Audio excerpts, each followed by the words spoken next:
Nolo. And I'm Chris, and we're so glad that you had time to squeeze us into your schedule today. We are 30, flirty, and quite honestly just trying. So if you are too boo, then this is the right podcast for you. We are in our second season, struggling with others. Today, we are talking about dating when you're in a committed relationship. And we obviously don't mean sneaky links or affairs, but intentionally dating your spouse. And we're not doing it alone. Joining us today is a newly married Miss Marilú Medina, a Dallas-based makeup artist and lifestyle influencer who's here to share her perspective on love and intentional dating. Welcome to the podcast. Hey! Thank you. I'm so happy to be here. Staying intentional, romantic, and connected with your significant other when you've been together for years is not easy. Yep. Today, we discuss how we juggle pouring into our person while life throws bills, work stress, and emotional baggage our way. So grab your wine and cafecito, get comfy, and let's talk about things that we should probably be saving for a therapist. I'm so fucking tired. All right, let's start whining and whining. Today, let's see what Noelle brought for us. We have Santa Julia, made with, organic. Made with organic grapes. It's a Chardonnay 2024, so not as vintage. From Argentina, Mendoza, Argentina. Ooh. I've never heard of it. What was the choice in picking this one? What was it called? Actually, it was at Central Market, and the guy that works that section recommended it. So this is the same time that I bought the wine for Katie for the housewarming. Oh, got it. Yeah. Okay. That's when he was like, I mean, what really is organic wine? But anyways, these are the highly recommended, especially this one. So I was like, okay, well, let me just Is it sweet? grab it. Do you know? Actually, I don't know. Okay, so this says this Chardonnay is crisp and fresh with the aroma of pineapple, grapefruit, and apple. Sold. Ideal pairing with seafood, chicken, pastas with cream sauces, and soft cheese. Well, we already had the soft cheeses. Yes. And we had a concha. And we had a concha. And a cafecito. We had a very healthy girl breakfast today. Yes. Latina edition. Exactly. Because we love a charcuterie board. I love a panecito. charcuterie board. Mira. Anything with cheese and like some sort of bread. I love the combination. Crunchy, sweet, salty. Ooh, yes. Yeah. Give it to me. Some like dried cranberries. Yeah. Or, like dried raisins. Oof. Yep. Me encanta. I've decided that we're just going to pour it all at once. Because last time I ended up accidentally serving myself more. Accidentally. Oops. And so I'm like, let me just. We'll just make it even all across. Up to the top. There we go. Thanks. I'm going to get tipsy. If I tell you, that's the goal. I love it. All right. Well, tell us your wine for the week. What's been heavy on your mind?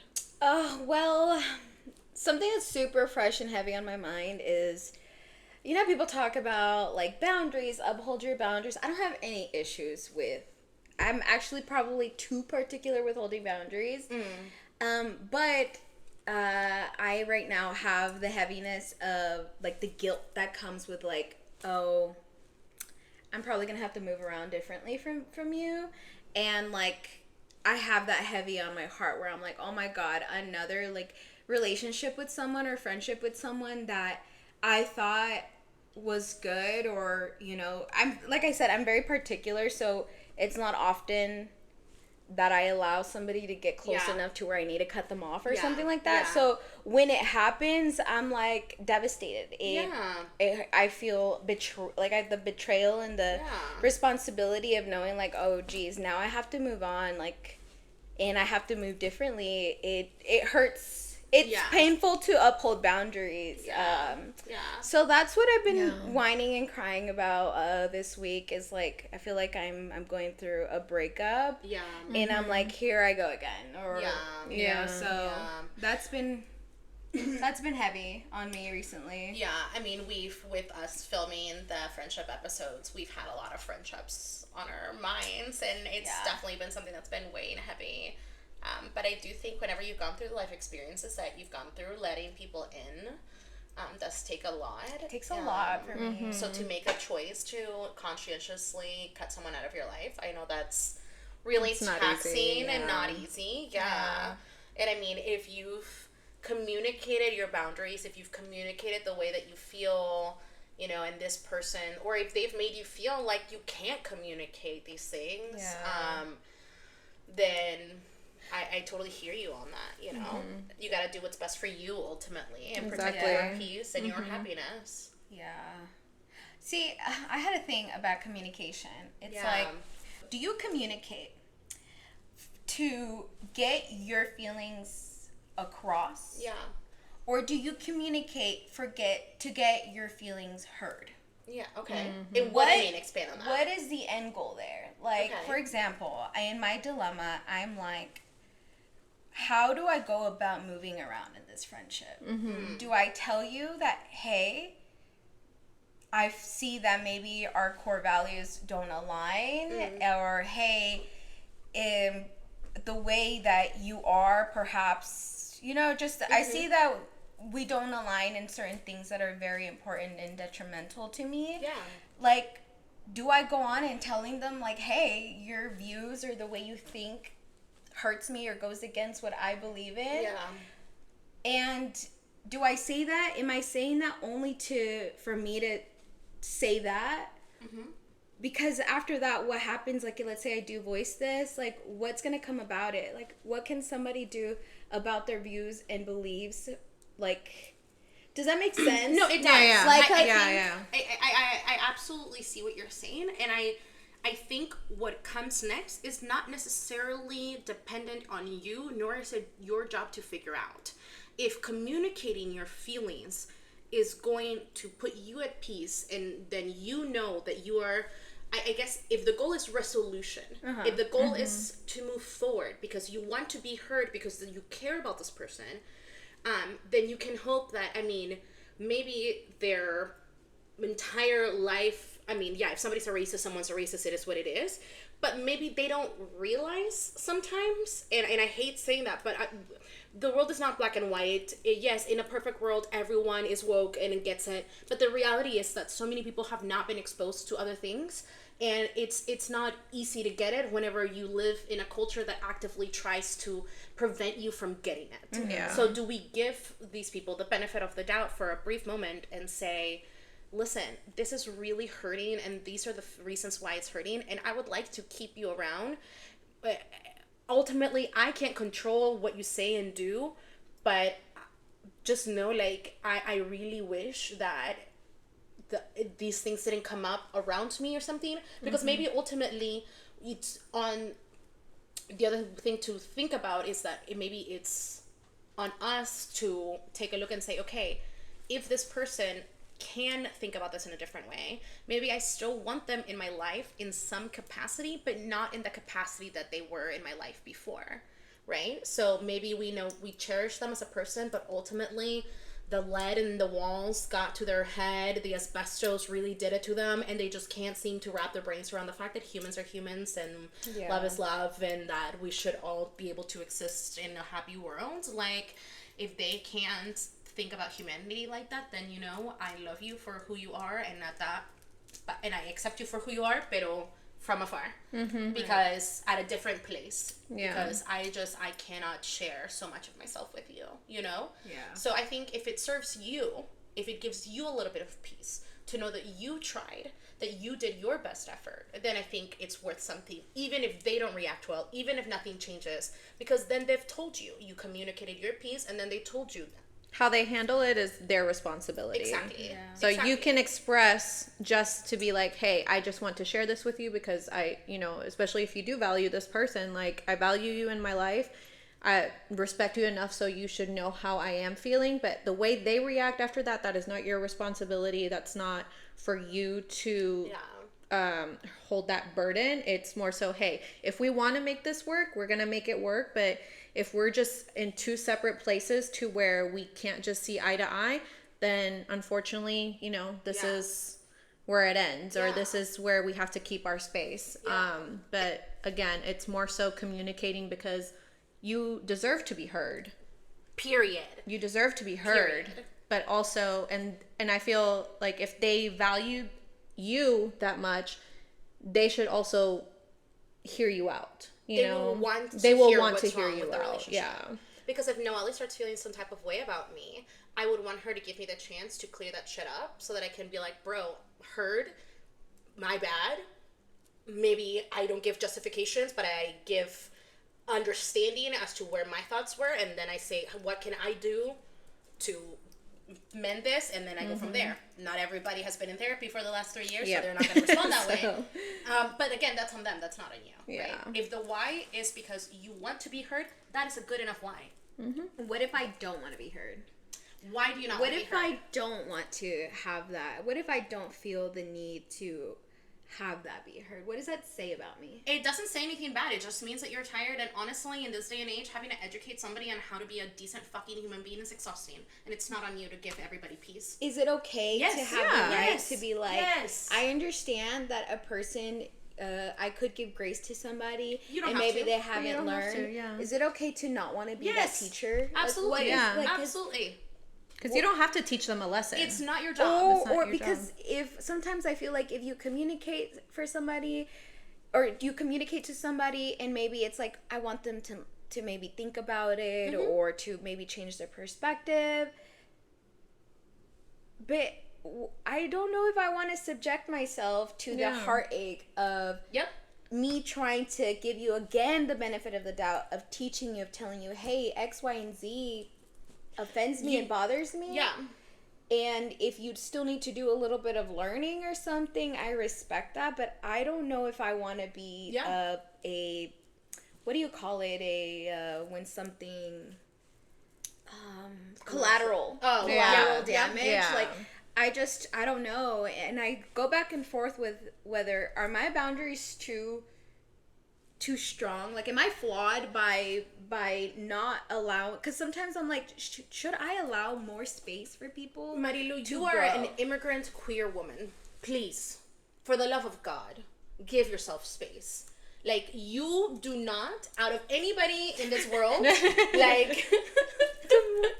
like queer women of color, especially immigrants, baby, we're literally like we're under fucking persecution every day. We can call it whatever we want to call it, but we're so stressed all the time. It's already so hard to exist. It is. You not wanting to clear that up, because I'm in a similar situation actually, and with my father. Lol. But you not wanting to clear something up, it doesn't mean that you're a bad person. It means that you're choosing to prioritize where you put your energy, and you get to do that. Okay. You get to do that. You are surviving. I wish right I had now. nails You, so it that, could so actually you can clack. actually click. Yeah, you get to do that. You get to prioritize your peace and your strength and use that wherever you want to most. Because you spent all of this time making other people happy, living for others. You deserve to live for you and to do what makes you happy. At the end of the day, you do not have to have grace and compassion with somebody who would never have it towards you. Yes, in the perfect world, Yeah. we have all the energy Yeah. in the world to help these people understand, and I wish I could. But there are often times when I find myself saying, absolutely the fuck not today. No, it's not your job. It's not my your job. job at the end of the day. Like, So- I struggle with feeling guilty about it. And I don't know, I wanted somebody to be like, it's okay if you don't address. Because you hear things all Yes. the time about, like, address, communicate. Communicate, yeah. But I'm like, well, what if That's in a perfect world. what if I communicate and then I get told, well, I wouldn't cut you off for that, and I'm Yeah, not going to change and that is my probably Yeah. what you're And going to it's- get told.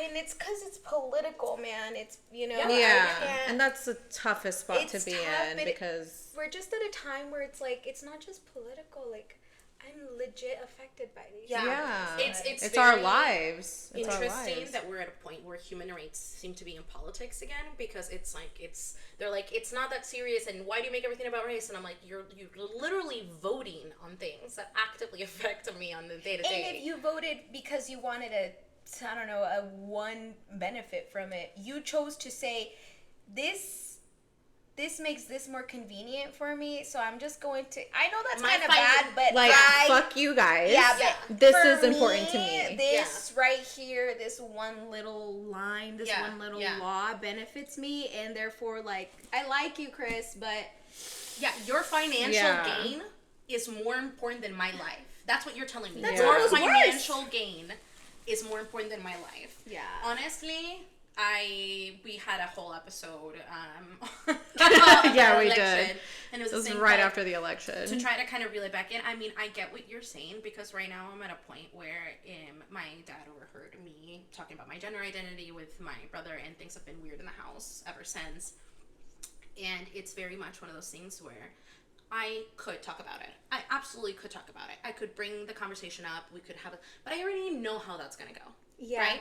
I already know how it's gonna go. I mean, already know I'm gonna be this hurting. I already know I'm gonna hear that I'm loved, and that he is by my side, even if he's not on my side, and all of these things. And I don't care to hear it. Right. I am in That's such the a one. fragile emotional place already. It's already so difficult for me to try to accept the father that I have and accept love but not respect. Like, it's already difficult for me to come to terms with that.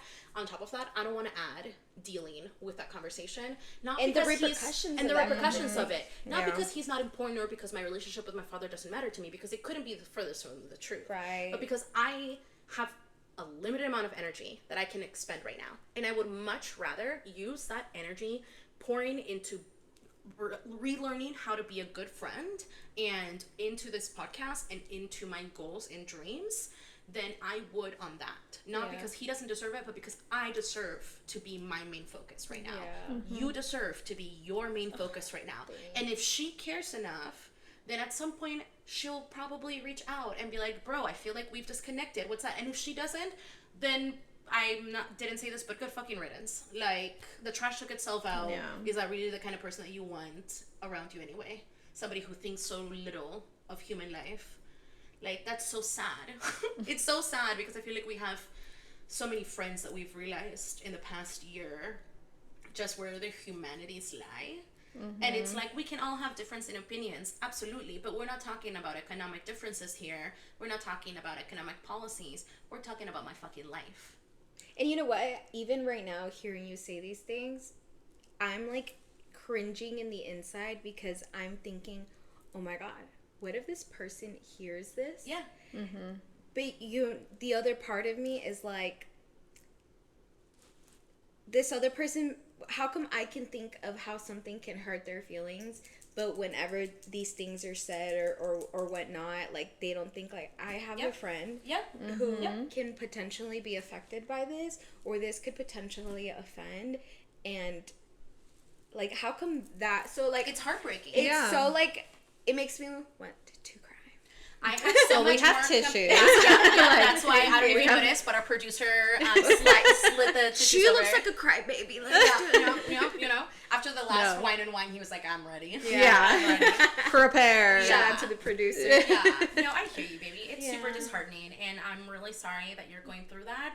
And again, the first answer that we gave is the therapist approved through it thing. But honestly, I vote fuck them. Honestly. I vote fuck them. Yeah. And if they hear this, I hope that they see that it's not just you. That someone else in the same position feels the same way. That someone who's not in the same position but can understand from an outsider's perspective understands, like, you're not alone. Mm-hmm. And unfortunately, they are the problem. Great, thanks. And all right, Nolo. Oh, what about you? What about you, Nolo? Yeah. I'm like, man, like, I feel like my struggle is like, That's okay. We're having an existential crisis we can over all here. have struggles on different levels. Listen, I've had those. I have those struggles on the show before, so I don't blame you. No, this week started out pretty rough, especially because, one, I had just started, like, my period, like, literally that Sunday, Monday. And unfortunately, me and my hubby got a little into it. So it wasn't a great beginning of the week, to say the least, especially because your girlie has chronic anxiety. So I already felt like, you know, like that pressure in your chest where you're like, am I gonna die? Am I having a heart attack? Like, what's going on? And so it was a very rough start to the week because period, did not sleep very well, just emotionally in my head. And clearly it was just a miscommunication issue, but you know, we talked it out. We're good. We're good. Yeah. So, but it was just such a rough start to the week, and I feel like it just kind of trickled down the rest of the week. But feeling better, seeing the light at the end of the tunnel. Yeah. I'm not gonna lie, it was really nice, like slowly seeing you through the week, like progress out of it. Like, yeah, real face is real. What they talk about. Oh god, and I feel like it does get worse with age. Yeah. Like I feel like it gets worse with age. Like the symptoms, like the PMS and everything. I feel like I've more ragey, more emotional, more low energy. Is it the age, or is it the fact that we happen to turn 30 around the time whenever we're living in all of the world events that we're living in? That too. And we're constantly stressed, so our bodies are doing what they possibly can. Mixture. That too. We're surviving out here in reality. So I'm like, is it our age, or is it that we're being aged by the world events? You know what? Yes. To all of the above. But yeah, so just slowly climbing out of the week. I'm sure I'm going to be at my thriviest next week.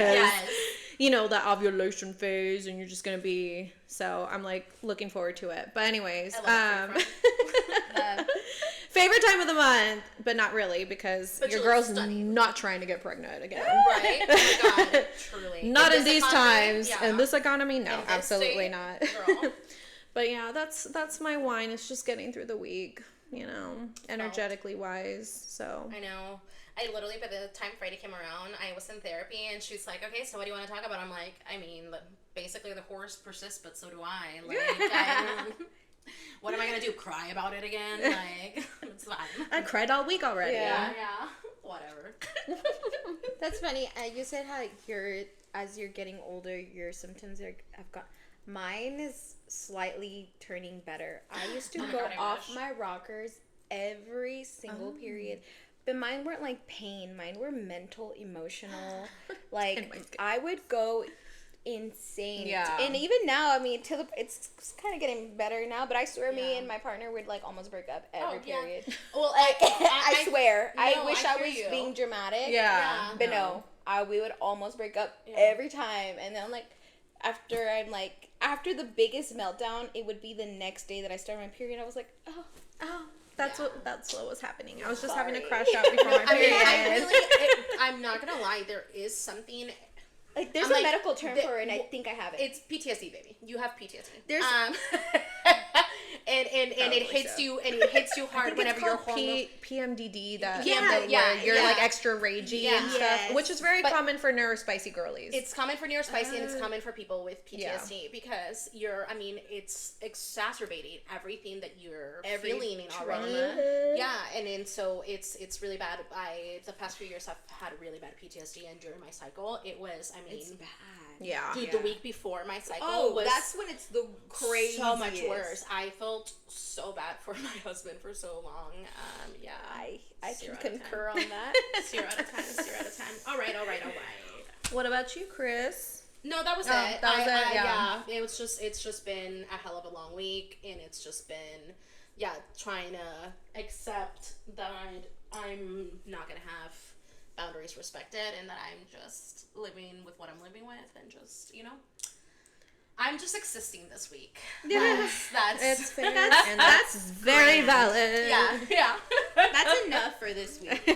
Pretty much. Like, wrap it up, need a break. I mean, you still showed up today. You're still doing what you want, so I think that's a win. Thank you. This too shall pass. I appreciate that. Yes. You're welcome. All right. Well, now that we have released all of that negativity, let's reset with a quick moment of mindfulness to get us back into the present. So I invite you guys to join us. Find a comfortable spot. We're going to go ahead and close our eyes, and we're going to take some nice deep breaths. So we're going to go ahead and inhale and exhale.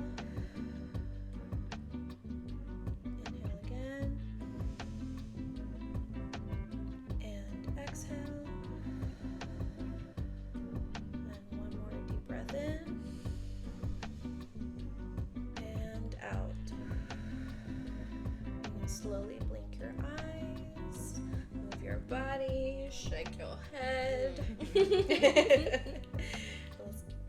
Let's get to it.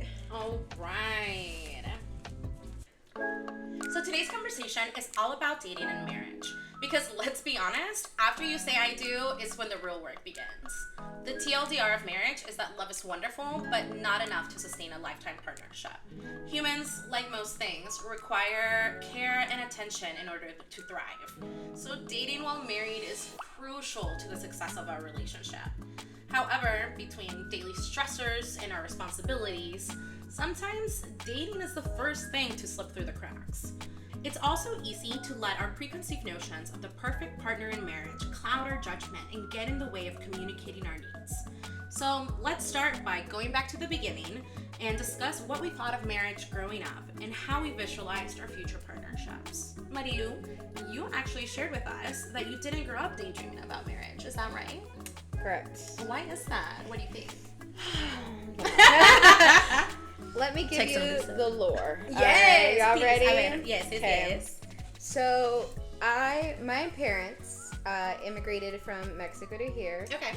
My mom was, and I bring up their age because I feel like it's so important to know that. Just know that they're so young, right? Yeah. So my mom was pregnant at 17, had me at 18. Oh, yeah. Came to the She's United a baby. A baby. Can you imagine, girl? Oh my God.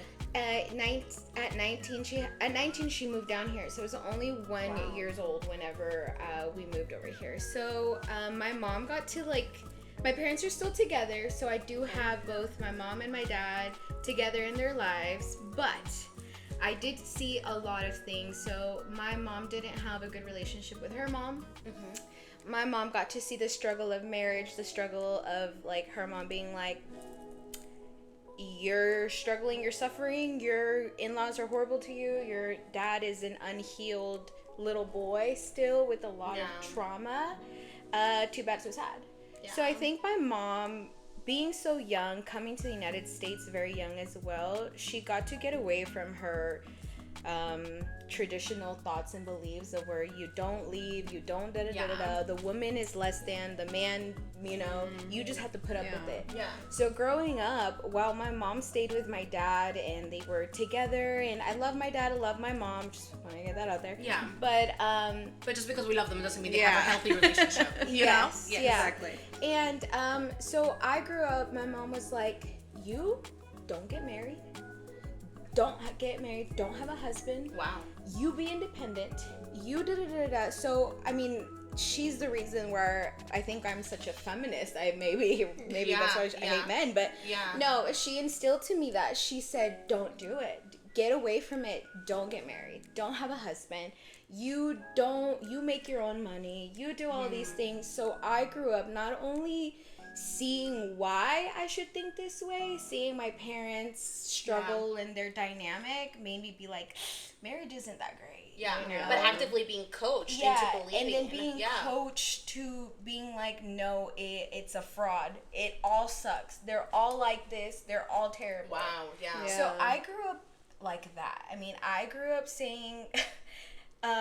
which I shouldn't have said that when I was so young, but we grew up watching novelas, so be like, I'm gonna get married with a rich old white man so I can take their money. Okay, right. So it's a universal experience. It is. Okay. Yes, it is a universal experience. It's so sad. It's so sad to me because I feel like too there's another we got robbed from that fairy dream. Oh, we did. Well, I mean, I don't know. I did.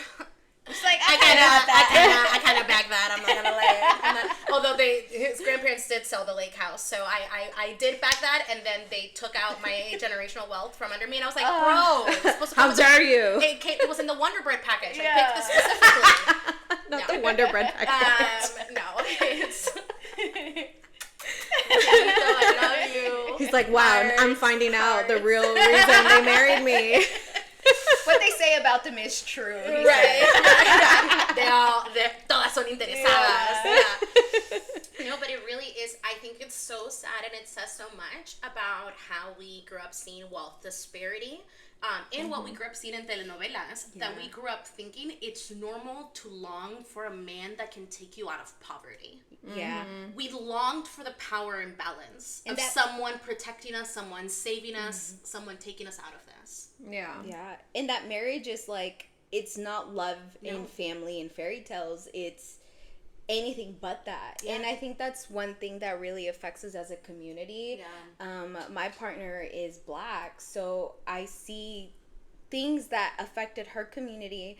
And I think one thing we talk about is like, we don't have a good relationship or foundation of family values. And I think like I just literally just clicked right now that that's one of the things that we grew up with, is that we don't have happy family or love or as what marriage and or love is like. Yeah, we have mistresses everything but that. Yeah, we see mistresses normalized. We see cheating normalized. In our songs, we hear about all of the others and the extras and the que hubiera sido si antes te hubiera conocido. Yo voy a esperar aquí hasta tu lado porque esos hijitos eventualmente me van a mirar.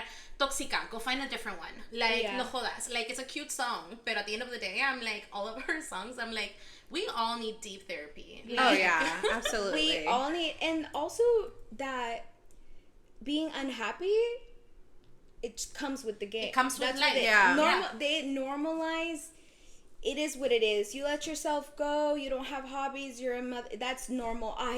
That's how all marriage is. Yeah. It's not greener on the other side. Like, that's what it is. So this is the best we have to hope for. Yeah, you're just lucky you're not getting, I don't know, beat or something. They valued security over happiness. Yes. It's as long as you're provided for, there's a roof over your head, you have food on the table, you have no complaints. You know what it comes down to again?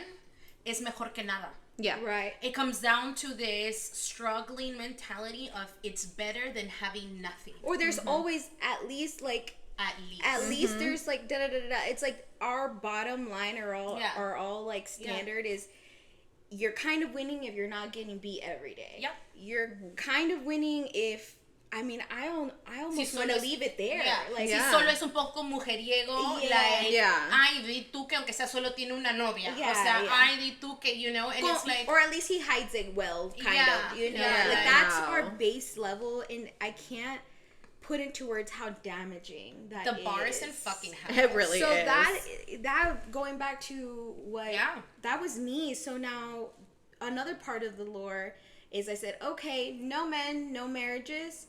But now what happens, like, what happened to me when I was like, well, I didn't even want to be with a man, actually. Yeah. She's like, oh, like, they weren't the problem.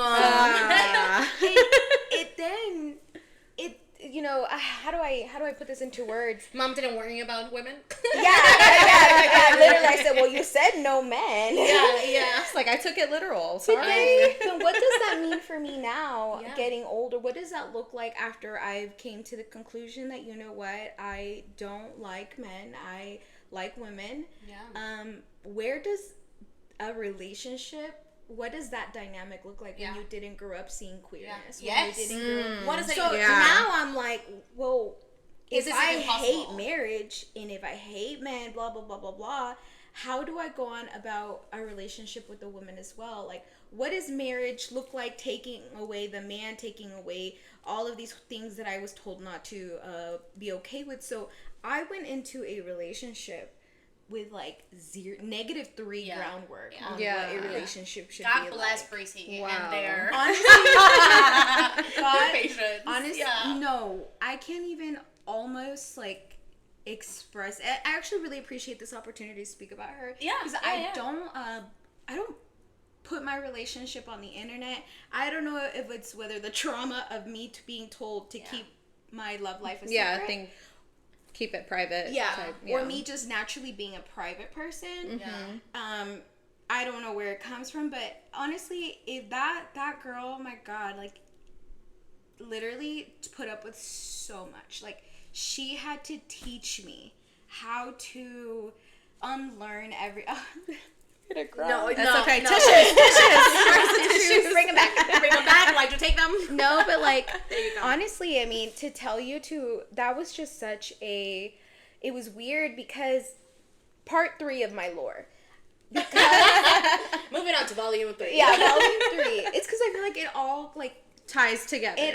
This all brings me to who and what I am and what my views are, right? Yeah. So never settling was something that my mom instilled in me. So I switched it from men are crappy. Settling. I'm like, I won't settle if you're not adding to me, if you're not making me happy. If I have a complaint, bye. Yeah. That was me. So I grew up in a small city in Tulsa, Oklahoma. Not a lot of gay people, right? Yeah. And on the top of the fact that I was closeted kind of as well too. Yeah. So I couldn't even I don't know, whatever. So this made internet dating seem a little difficult. Better, actually. Yeah. Okay. So, and to me, before her, I dated and it was online, it was long distance.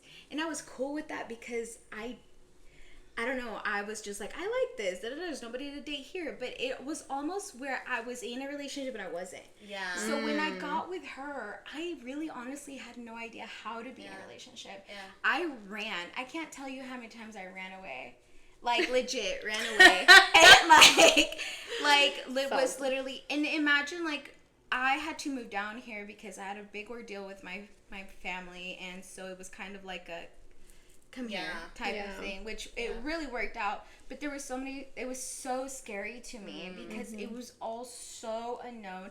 I had been by myself. I didn't date really when I was growing up. I didn't, nor did I care to. I did, but I was also very comfortable being by myself, and I thrive being by myself. So I feel like that's why I do good maybe with boundaries, or I really have a good idea of who I am as a person because I've spent it alone and getting to know me most of it. You're at peace with who you are. Yeah, but I still have a lot of mental issues. Don't we all? That's really the point. That's really the point. And so that was really difficult. Yeah. So I literally had to unlearn what my image of love was. Yeah. My image of marriage, my image of partnerships. It was a very, till this day, I think I'm barely getting the hang of it. Yeah. God bless her. I remember till this day, she was like, just give me 1%. I don't need 99. I don't need 50-50. Give me 1% and I got the rest. And if that just doesn't tell you the kind of person that I love that. she is, I'll cry about it later. Yeah. So there's that. That's I think my image of marriage. It's so special to be loved so unconditionally by someone who doesn't love you despite of what you been through and how that's hardened you and how that's changed you. Yeah. But that loves you exactly as you are today, and they can't wait to see for how you're going to continue to heal.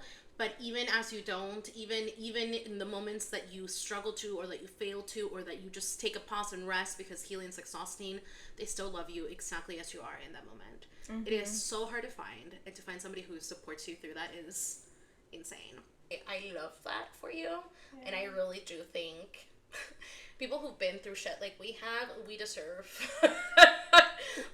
those people who just love us so wholeheartedly, because it's just really nice for the soul. You are always a gem, and I'm glad that you have somebody who's letting you know every day of your life that you are that. Oh. Yes, absolutely. And I'm going to cry about this later. Great. Speaking of people who do not leave when you're trying to get them to. I'm crying. It's funny because the same thing with my husband, because when I first met him, I too was not looking for anything serious. Yeah. And what's crazy is my perspective on marriage, because I grew up with, my mom was married to my stepdad and was not the healthiest relationship. So to me, I was definitely very self-aware of, I do not want that. Yeah. At all. Yeah. I do not want anyone who is like that man. Yeah. Ever. Yeah. So I think whenever it came to, dating, or, I always made sure to be very, self-aware of, narcissists and, people who could potentially be violent. So I do, even though I had to go through the trauma with my mother and everything, I'm glad that I had learned that lesson and not repeat the cycle. Yeah. So, but when it did come to dating, I was afraid of commitment, even though, you know, I grew up on Disney princess movies, so and novelas, so to me it's like, I'm gonna get saved one day.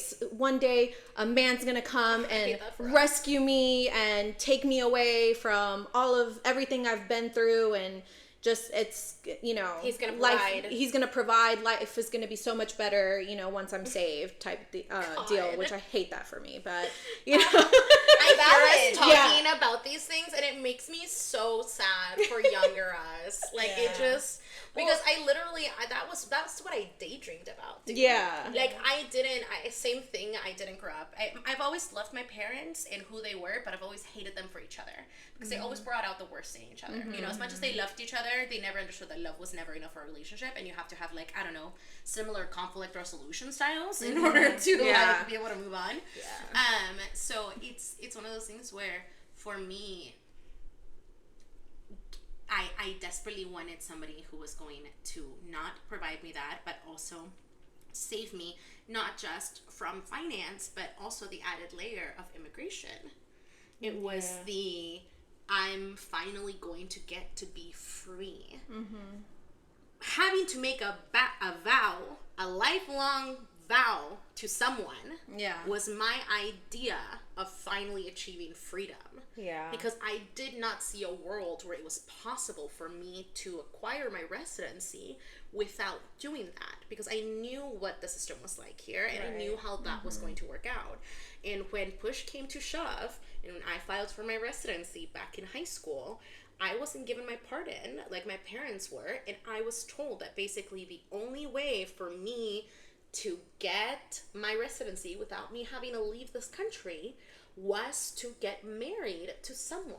Mm-hmm. That was the only way. Every other way, I was going to have to go back to Peru to do my biometrics there with a quote-unquote guarantee that I could come back, but it could be 5 years. I knew someone, I spoke about this in the first season, I knew someone's Canadian husband, white man, who was sent back to Canada for 5 years before he was allowed to return. Yeah. You know? Yeah. So, like, it's one of those things where I knew that marriage was going to be my only out. So can you imagine the amount of pressure that put on myself, on my boyfriends, the guilt that I felt, and the consistent, because I already suffer with severe anxiety, so constantly having to ask myself, do I like them, or do I like the possibility of having stability in the near future? Yeah.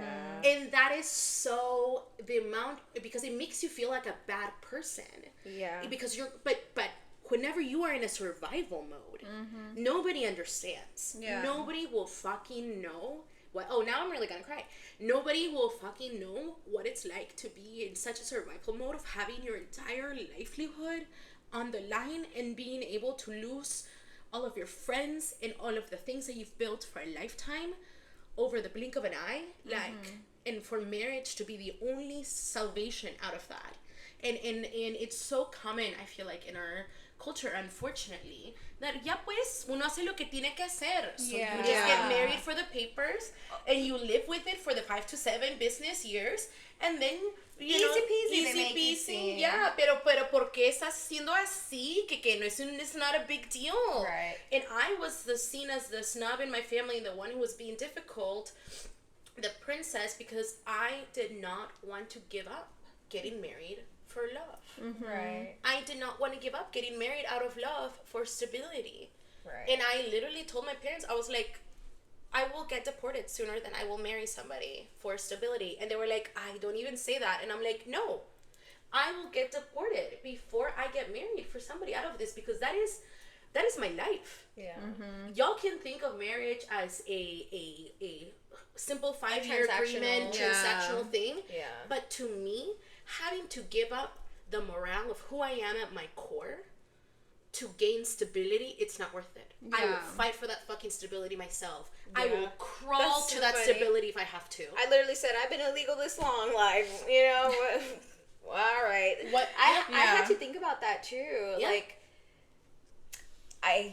and people would chop it up as to just get married, but it's like, not only am I already robbed from the fairy tale that it is, that love and marriage is, by seeing a dysfunctional marriage, but also I'm robbed of even maybe being excited that maybe I'll find the right one or whatever. Yeah. And also going back to what you said too about what did you say? Finding someone to save you. Like knowing and feeling that you are not whole or your life can't get better until somebody does something to you or something for you is like, now that I heard that out loud, I'm like, that is awful, because it's always somebody needs to save me, when obviously now in hindsight, as you know, women, independent women, we're like, I don't need it, but growing up, like, that's such a hard thing to think about it, because where do you ever get told that? Who tells you that you can do that? Like, whether it's for an immigration thing, because me too, and then when people would tell me that, pues cásate con un güey, you know, with some guy, and I'm like, maybe even before figuring out that I really am queer, like I really am queer, that I'm like, just the thought of that, I'm like, oh, but just because you don't want to settle down, because trust me, like, I mean, obviously I didn't go through the same thing that you both have gone through, because, you know, I am a citizen, but I've gotten proposals to marry someone just for money, really, in exchange. And like, yeah, I'm sure it would have been helpful, but at the same time, I did not want to also give up that hope of, so I'm just going to be with this person that I don't even like, that I'm just going to be tied down to them. Yes, and some tias would tell you that you made the wrong choice for not picking that man. Exactly. You could have been a housewife with a nanny, with a this and with that. Who cares that you would have been desolate and alone, or that you're robbed of the opportunity? Yeah, exactly. So you're telling me, like, yes, I have this freedom of, sure, dating other people while we're married and whatnot, but at the same time, like, who does that really benefit? Who does that benefit? The man. Not you. Exactly. Does not benefit me. So, you know, I obviously rejected that offer, because I'm like, no, I don't want to do that. I don't want to give my, because I was young too. Like, and there's been plenty of times where I've been quote unquote proposed to because of a benefit. For example, like, I was engaged at 19 because I was with someone who was joining the military, and the benefit of getting paid more, and also me seeing it as my way out. Someone's rescuing me. Someone's taking me out of here, is going to take care of me and provide for me, you know? And it's like, I you know, eventually, obviously I called the wedding off, because I had realized, and especially because you see the reactions of other people's, like, oh, like, you're really, like, settling, like, and I had to have a hard look at myself and be like, this is not my story, like, my fairy tale ending. This is not. I don't deserve this. I don't deserve for it to be like this. Like, this is not the love, or the, you know, like, I genuinely cared and loved the person at the time, but like, it wasn't it. It didn't feel right. So, and that's not fair on me. That's also not fair on him, you know? So, like, who am I to also take that opportunity away from him as well, if that's what he wanted? So, you know, again, like, because I come from, my stepdad at the time was in the military. So I lived in a military base. So obviously I got to know a lot of military men who also wanted to do the whole, hey, let's just fucking get married. And come with me to wherever I get. Exactly. Yeah. But again, at what benefit to me? You're taking me away from, like, and again, like, from this hellhole to another. Yeah, pretty much. And it's just like, I don't want to get trapped in this life. I do not. I've lived, like, a horrible life with knowing how, you know, not to bash the military, but, you know, actually. But, you know, we're being listened to, guys, okay? To my FBI agent watching. To my FBI agent watching me. But, you know, it's just like, there is a stigma. And unfortunately, I've lived it too well, and I know it to be true. So it's something that I just did not want for myself. So, it's, and then going back to what I was saying earlier of, like, not wanting to commit because of that, because I was afraid of, like, oh, like, I want to make the same mistake. I don't want to make the same mistakes. I'm terrified. Like, And it wasn't until obviously I met my husband. Now, granted, we were both not our most healed selves when we first got together. Who is? But that's dating in your 20s, honestly. Yeah, oh, absolutely. That's dating in your 20s. You're not your most healed self. But the thing is, he was so persistent. Oh, I love it. Persistent because I've tried. Like, I've cut off this man. I've ignored. I've tried to really play super hard, and the man just kept being persistent. And I had to give it to him because I'm like, you know what, especially because I never pictured myself really I dated a lot, so I had a lot more situationships than I had boyfriends, but I guess I never really pictured myself marrying someone outside my culture, just because it's different. It's different. It is different in your culture, or even being.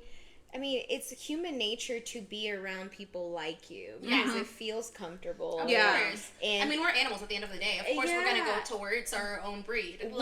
We go to the panaderia. We go to a Mexican grocery. We do things that are familiar to us. So I think dating outside of your culture, it's also such a niche experience that I can relate to you a lot as well, too. Because you almost have to, say, I'm willing to take a little step back from myself and absorb something else. And I'm also willing to understand and be okay with the fact that maybe you won't relate. I always see on TikTok, it's dating outside of my culture. I can never date outside of my culture because how do I explain this song? And it's this song that's very, very culturally important to you. And then I'm like, I can feel that, and I can see how someone could say that. But now I'm also it's just not. I can see that, however, no. Yes. I'm like, I get not being able to explain it to them. However, and this has actually happened with me and Pillar. I'll be like, oh, so there's. I'm like, it's not gonna quite click, but but basically it's this. And you're like, oh, okay. And then later on we'll experience something else, and I'm like, oh, you remember that one thing? It's kind of like that. And through the years, he slowly picked up more on it, and and it kind of gets it more now, slowly but surely he's getting the cultural jokes, he's getting the things. And even if he didn't, the fact that somebody decided that I don't understand something, but I'm going to love it anyway. And it's so special because, oh my gosh, you too, we're all in interracial relationships. Oh wow. You didn't know I'm not white? I know. I don't know, man. No, I get it. Listen, my name's Chris Edwards. I get it. It's hard to keep I just assumed Fuller was part of the gang already. I forgot. It's because he sees it. It's a Canelo situation. Not a Canelo. I thought he was from where are they? Jalisco or something. Where they're very. No, but having somebody. I'm sorry, Fuller. Were you trying to say something? I'll say I have a T-shirt that says I'm an honorary. Oh yes. Peruvian. I love. Oh yeah, that's what I was gonna say. Breezy. Yeah. She's always like, I mean, I'm kind of Mexican, right? I'm like, yeah, babe, absolutely. Yeah, absolutely. She's like, I'm same thing. She feels the same thing. And I can get that because dating somebody outside of your culture, when you are now, you know so much. There's a difference between saying, I know that there is this culture and it exists, and I can know basics about it. Yeah. But actually being with someone and getting to actually truly learn the in-depths, the insiders, the whys. Yeah. We all know that Mexican people, I don't know what, or Latin people are family oriented. Why? Well, it kind of goes back to religion. It goes back to education sometimes. It goes back to socioeconomic lack of. Yeah. And then Mexican men drink a lot. So this was something that clicked in my mind. I'm going really off topic, but the important part about it, that comment was sometimes they say they drink a lot, but I asked my dad, Dad, how come you drink? He works in construction. And when I was like, how's your day? He's like, no, pues, it was really hard, una chinga, da da da da. And then I don't know how we got to the conversation. He was like, yeah, but then I went to go get a beer because, you know, when it's so hot outside, water no te cae, te hace sentir mal. Yeah. But then I went and got a beer, and, like, it was, like, you know, I felt better. Yeah. I was like, why? I'm like, why a beer? It's like, because it kind of numbs your body, he says. It numbs your body so you can keep going. And that made me cry. Because I said, Mexican men have the stigma and the tendency of say they're drunks or they're alcoholics or all they do is drink, or it'd be midday and they're going to buy a 24-pack or whatever. But then, and that's all you think, they're just drunkies. But for my dad to say, I went, got some beers, felt okay, because it numbed his aching body of doing hard physical labor. Okay, because think about the typical Latino household in this country that's come here to work hard. Yeah. What are these men doing? They're carrying the entire household on their shoulders. They're working because they insist that their jefa stay at home and raise a family. So they're carrying the entire physical and emotional workload of the house. Okay? So, shit. And on top of that, culturally, socially, they can't talk to other men about their feelings or problems. So they are drunks, I get it. I mean, shit, I would be drunk all the time too. I get it. Like, they're not allowed to express those feelings. And yes, why don't they just? Bitch, who's ever told them that they can't? Yep. Who's ever told them that they can't? Los hombres no lloran. Who told them it's okay? Yeah. Like, they don't know that it's okay, and they don't, it's honestly, at this point, it's not comfortable to open up, it's not easy to open up, so it's faster, easier, and straight to the fucking vena. Si te abres la chelita y te la tomas, güey. Yeah, just drink a beer and cheer with your homies and call it a day. Takes the physical and mental problems out. Dun dun. There you go. Porque encima después, how do they spend their weekends too? With their families. Yeah. On top of everything, they spend, because thank God, most, and this is the thing, I feel like only with white people are the evil ones the exceptions to the rule. Like, most Latino families are thankfully not like Nolo's stepdad was, you know? Like, the most these guys are at the fucking parks. They're doing these things drunk, you know? Maybe. Half-ass, maybe. The half-ass, maybe. Pero tratan. Yeah. So, because they want to be active in whatever way they can be. So, it's one of those things where I'm like, it's so easy for us on the outside in to judge on situations and how people behave and how they self-medicate. Yeah. But at the end of the day, how we don't know what struggles they're going through. We don't know just how much the load is. And it's so, like, different cultures deal with things very differently. Yeah. And it's, like, I forgot, how did we get here? I do this at least once an episode. I do this at least once an episode. Yes, about that. Because, like, okay, there you go. She learned a lot from me, right? And they learn a lot from getting into the nitty gritty of those things like that. Like, you know, Mexican men were taught not to speak on feelings. They gotta be tough. They gotta be strong. Therefore, what is that? Emotional immaturity. They bottle things up. Da da da da. Well, me being with her, like, I got to learn a lot about her culture. I got to learn a lot about their traumas and how that plays into their daily lives and their identity and their DNA. And so whenever I see somebody in a family, it really does feel like it's like a different, like, not only do, let's say, just respect you and I know you, but I'm like, I truly feel I know you in a different way. And so when I see that, I'm, you know, it feels a little bit more special. And she tells me that too. She's like, you know, when I had a Mexican couple come in and, you know, da da da da da, and she's like, and I'm just like, I look at them and I'm like, those are my people. And I'm like, and I'm like, I feel the same way. Like, I feel the same way I think it's very beautiful to both, like you were saying about how I never really pictured myself. I never knew how the dynamic would work either. But, like, now I can see, like, how it's just very special. It's very different. And, it is something that's uncommon. I mean, all my family's Mexican. They all dated, all my primas date Mexican men, you know. Yeah. I mean, and except for one little cousin, he has a white girlfriend, but she's part of the crew. Trying to mejorar la raza, or yeah. No, she's cool. Okay, but. She's cool. I mean... Yeah. But it all lies on, like, we've your all got our values. one-ways, You know, like, that's where, you know, the connection happens. It's like, okay, we have similar core values, and I appreciate you and what you are, even if I don't get it sometimes. Yes. Exactly. Yes. Yeah. Yeah. Like, I will never get the unseasoned white chicken at Christmas. However, like, I do appreciate that Fuller's family always gets together for Christmas, and it's a big Christmas gathering, you know? Our experiences are very specific. However, because of that, we are able to see things from a very outsider perspective. And when you look at this, so I kind of want to visit some of these topics of why couples stop dating.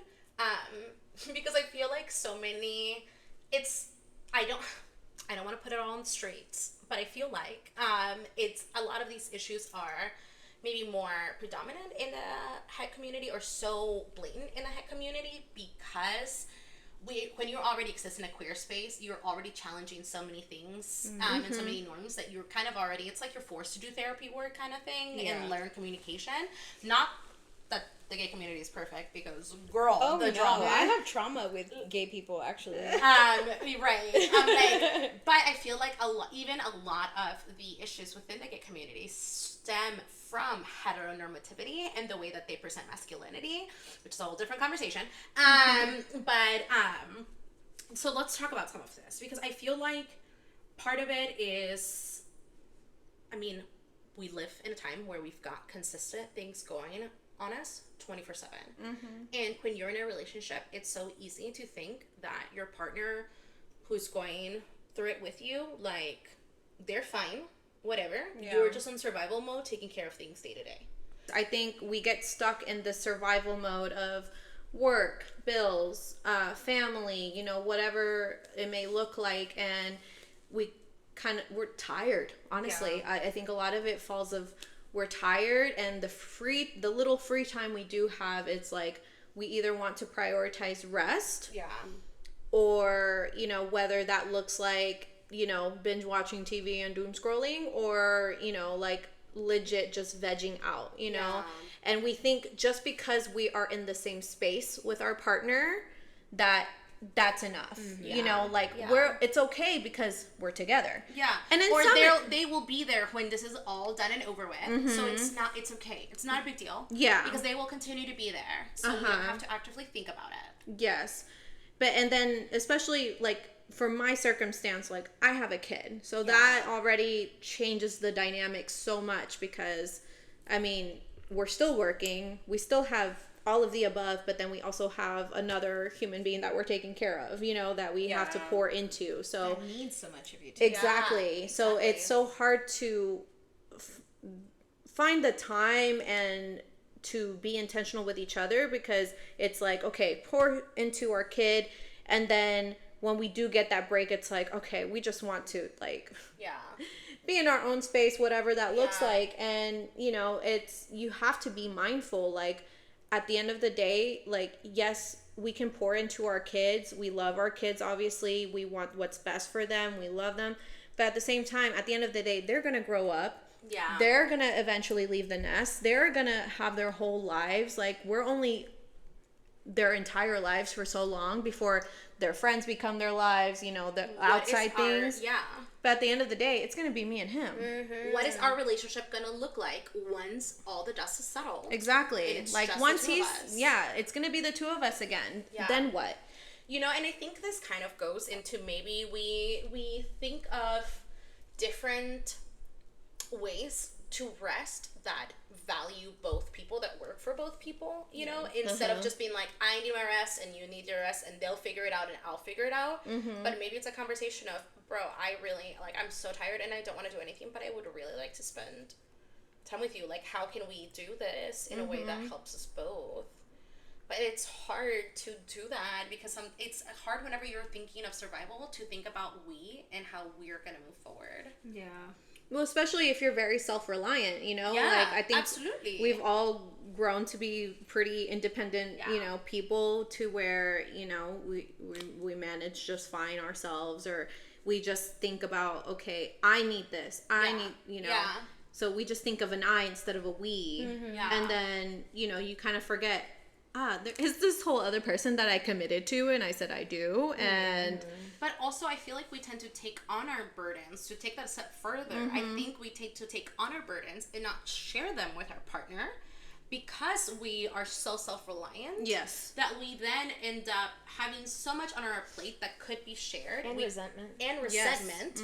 Which neither of us wanted, but how would they have known, you know?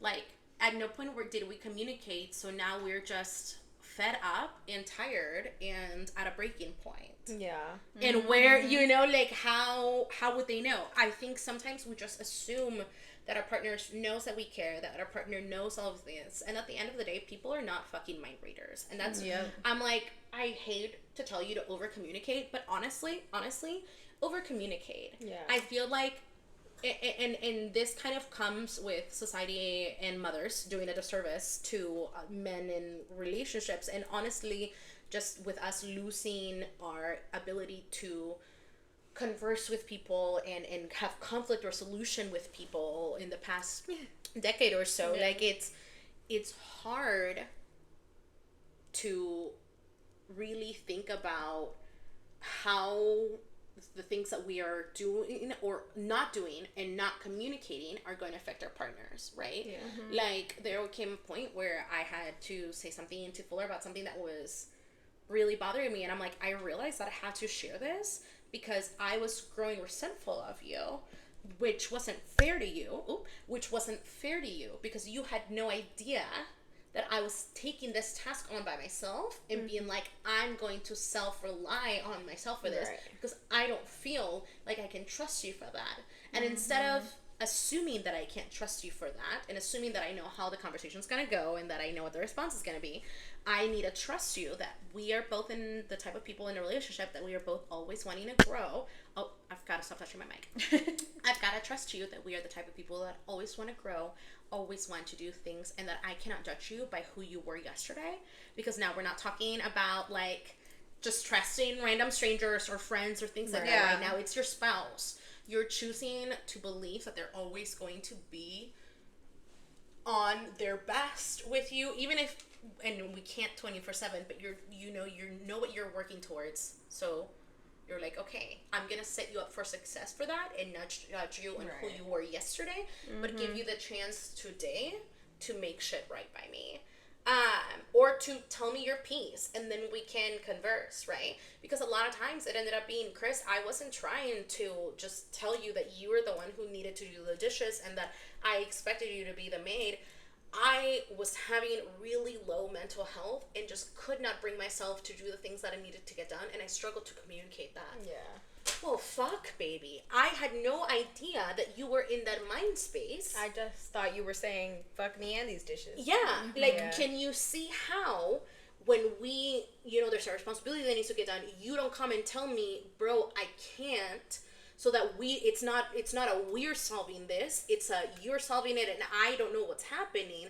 Can you see how this fell through the cracks and why this grew to this point where I'm like, fuck, am I the chola of the house that has to fucking do everything? And that's a different conversation, because we should not be using our own self-racism against our own people, and that's a different story.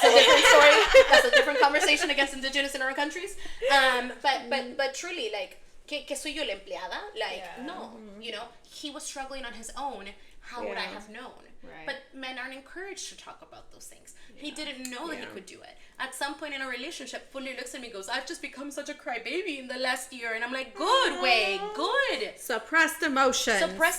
Get that shit out of you so that we can be stronger together. Baby. I'm all for men being vulnerable like that, because I think sometimes as women we can be evil bitches too, Hell yeah, we can. I say we. Valid. Yeah, like, it's just very valid for everybody to be a crybaby. So what do you guys do? Like, how would you say that you do to, to make sure you guys continue to have a healthy relationship? Like, what's something you've implemented in your relationship? Or you, because you already have 1/3 for yourself, and now you're dividing that 1/3 between two. Yeah. 3, actually. So now you have, I don't know math, whatever that is. Yeah, no, it's, so I was very adamant of us, like, working on healing prior to marriage. Mm-hmm. So we did therapy even when we were just dating, and we did premarital counseling, because I was like, if we're gonna do this, because I did not grow up with the best imagery of marriage, because my mom, unfortunately, like, things didn't work out with her and my stepdad was a piece of shit. So, like, I did not have the best example of marriage at all. So for me, this was scary territory, because it's like, I love you, I want to spend the rest of my life with you, but I don't know what that truly looks like. Because all I think of is, again, going back to, like, media, movies and stuff, like, happy ending, and that's it. What's next? But nobody ever shows you how to get there. Exactly. So it's like, okay, so we both really have to do the work, because yes, his parents are still together, but they've got their things. They got their things. So that's a whole nother lore. Yep, we'll leave it there. But I was like, I want to make sure that we're setting ourselves up for success. Yeah. So we were very intentional about that. Now, are we perfect every single time? Absolutely not. Yeah. But I think at the end of the day, we know that we want this to work. We love each other. And even with sharing responsibilities for our child that we both love so much, that we want him to see the example of a healthy marriage, healthy resolution and everything. So, and sometimes I also have to look at myself in the mirror and be like, bitch, this is not worth fighting in front of your toddler for. It's not worth you yelling or getting, like, you can save it. Yeah. Put it in your pocket. Yeah. Bring it back later once you're away from your child, because sometimes I too become a very passionate person and I want to immediately have the conversation there, because why aren't we? Because I have anxious attachment style. Yeah. My husband still is working through his avoidant attachment style. Right. So, a pair made in heaven. Yeah, right? So it's one of those things where we both have to set our pride or ego aside and being like, this is not the space. Like, yes, we want him to see healthy conflict resolution, but that does not mean we get to yell at each other and raise our voices and have it become nasty in front of our kid. I'm a yeller, and it's because of my mother. Yeah. It's so hard to not default to what you were taught. Thing you were taught. Yeah, that's been a big one for It me. has been so huge. I mean, at the end of the day, your feelings are valid, right? And then we get into the conversation of, okay, sí, pero no me grites. O sea, like, yes, pero can we address the fact that my feelings are hurt first before we address my tone? Like, I understand that I don't need to be flying off the handle. I'm working on that, and you know what? At the end of this argument, I will take responsibility for that. Yeah. I'll take full responsibility, and I will apologize, and I will say, I'm sorry that I yelled because I didn't need to. And it's so much easier to take accountability of the fact that you just yelled whenever you're like, okay, baby, I hear it, I understand. Yeah. I'm like, okay. Yeah. But Because if you scream at me again, we're gonna fight. Because and it's like, you know what, valid. All right. Yeah. But it's because, like, if your response is like, okay, but you don't gotta talk to me, what that tells me is that you didn't hear care me. more about your respect and your ego than you care about the fact that I feel like something is wrong with us. Yeah. Can we prioritize us? Because it's not just me, right? What ultimately I'm worried about is how this is going to affect us. If you're treating me bad, I'm like, I don't like this. This jeopardizes us. That's the real conversation. Yeah. And I don't want to respond to you in a way that you can hear me, because now I don't even care. I just want to because now piss you off the way you piss me off. Because you want respect. You want to focus on ego. You better believe that my ego is bigger than yours. And now we're bringing out each other's nastiness and each other's toxicity, and that's so unnecessary. And that's the same thing for me. I've had to really learn that I do not need to win, and that it's not about me, it's an us. And this has been so hard growing up in a house where it was always about who was on top, and whether it was a matriarchy or a patriarchy, and a this and a that, and a that, and a, who was in control, who paid the bills, who did that. I am so lucky and blessed to be in a partnership where that's not an issue, where it is our money, where it's not like he handles our finances because he's keeping them from me. Like, he actively includes me and asks me for my opinion on, like, I'm like, that is the pinnacle of our relationship. Like, being able, because whatever, you want to be able to trust your partner with things. Yeah. I will say, to answer your question, I don't know that Fuller and I, thankfully, because we don't have kids, we haven't struggled too much on the keeping our relationship fresh thing. But that's also because we kind of had a big, not down period, but I mean, when I was recovering from my cardiac arrest and my surgeries, like there was so much stress that was on us that a part of my recovery process was Fuller and I intentionally dating. Fuller would consistently take me out of the house to make me feel alive and make me feel like I was okay. So because I have been blessed with a partner who actively has always thought about that, thankfully I haven't had to think about that too hard. And we're blessed in the fact that he has an office job where he works a 9 to 5. He doesn't work sales or anything like that. So he's not having a say over. So as long as my schedule lines up with his, since I'm also a freelancer, we have the privilege to do that. We've got my dad at home also helping take care of my mom, so it's not like we're the only caretakers. We all share responsibility of my mom. So we're able to continue to prioritize each other. And ultimately, we have decided that is what we want our priorities to be. Yeah. Each other and our nieces and nephews and friends, our chosen family, and our families. You know, we want to spend our life with our loved ones and with each other. So we're not gonna have kids. We might potentially foster in the future, pero for right now, we are the priority. Oh, and I love that. That's working out really nice for us. What about you, baby? Yeah. How about your relationship? Yeah, I mean, you just got married, but y'all have been together for 3 years. 6. 6 years. Oh, holy crap. Yeah. Yeah, well, I mean, like I said, I'm still like learning. Yeah. I'm learning how to love or to give in to a little bit more, and how to love properly. Not love properly, but love to where... Kindly. Yeah, or love how she needs to be loved. Yes. And learning the love languages. Yes, and as much as like, I know people say that. Yeah. People say that all the time, but I'd always be like, what do you mean? Like, whatever. No, I do think it's important to know how you love others and Yeah. also how your specific other wants to be loved. Yes. Yeah, right. Those are two separate things. Because I think, like, for me, like, being a girly pop, like, I mean, one, I'm a very selfish person.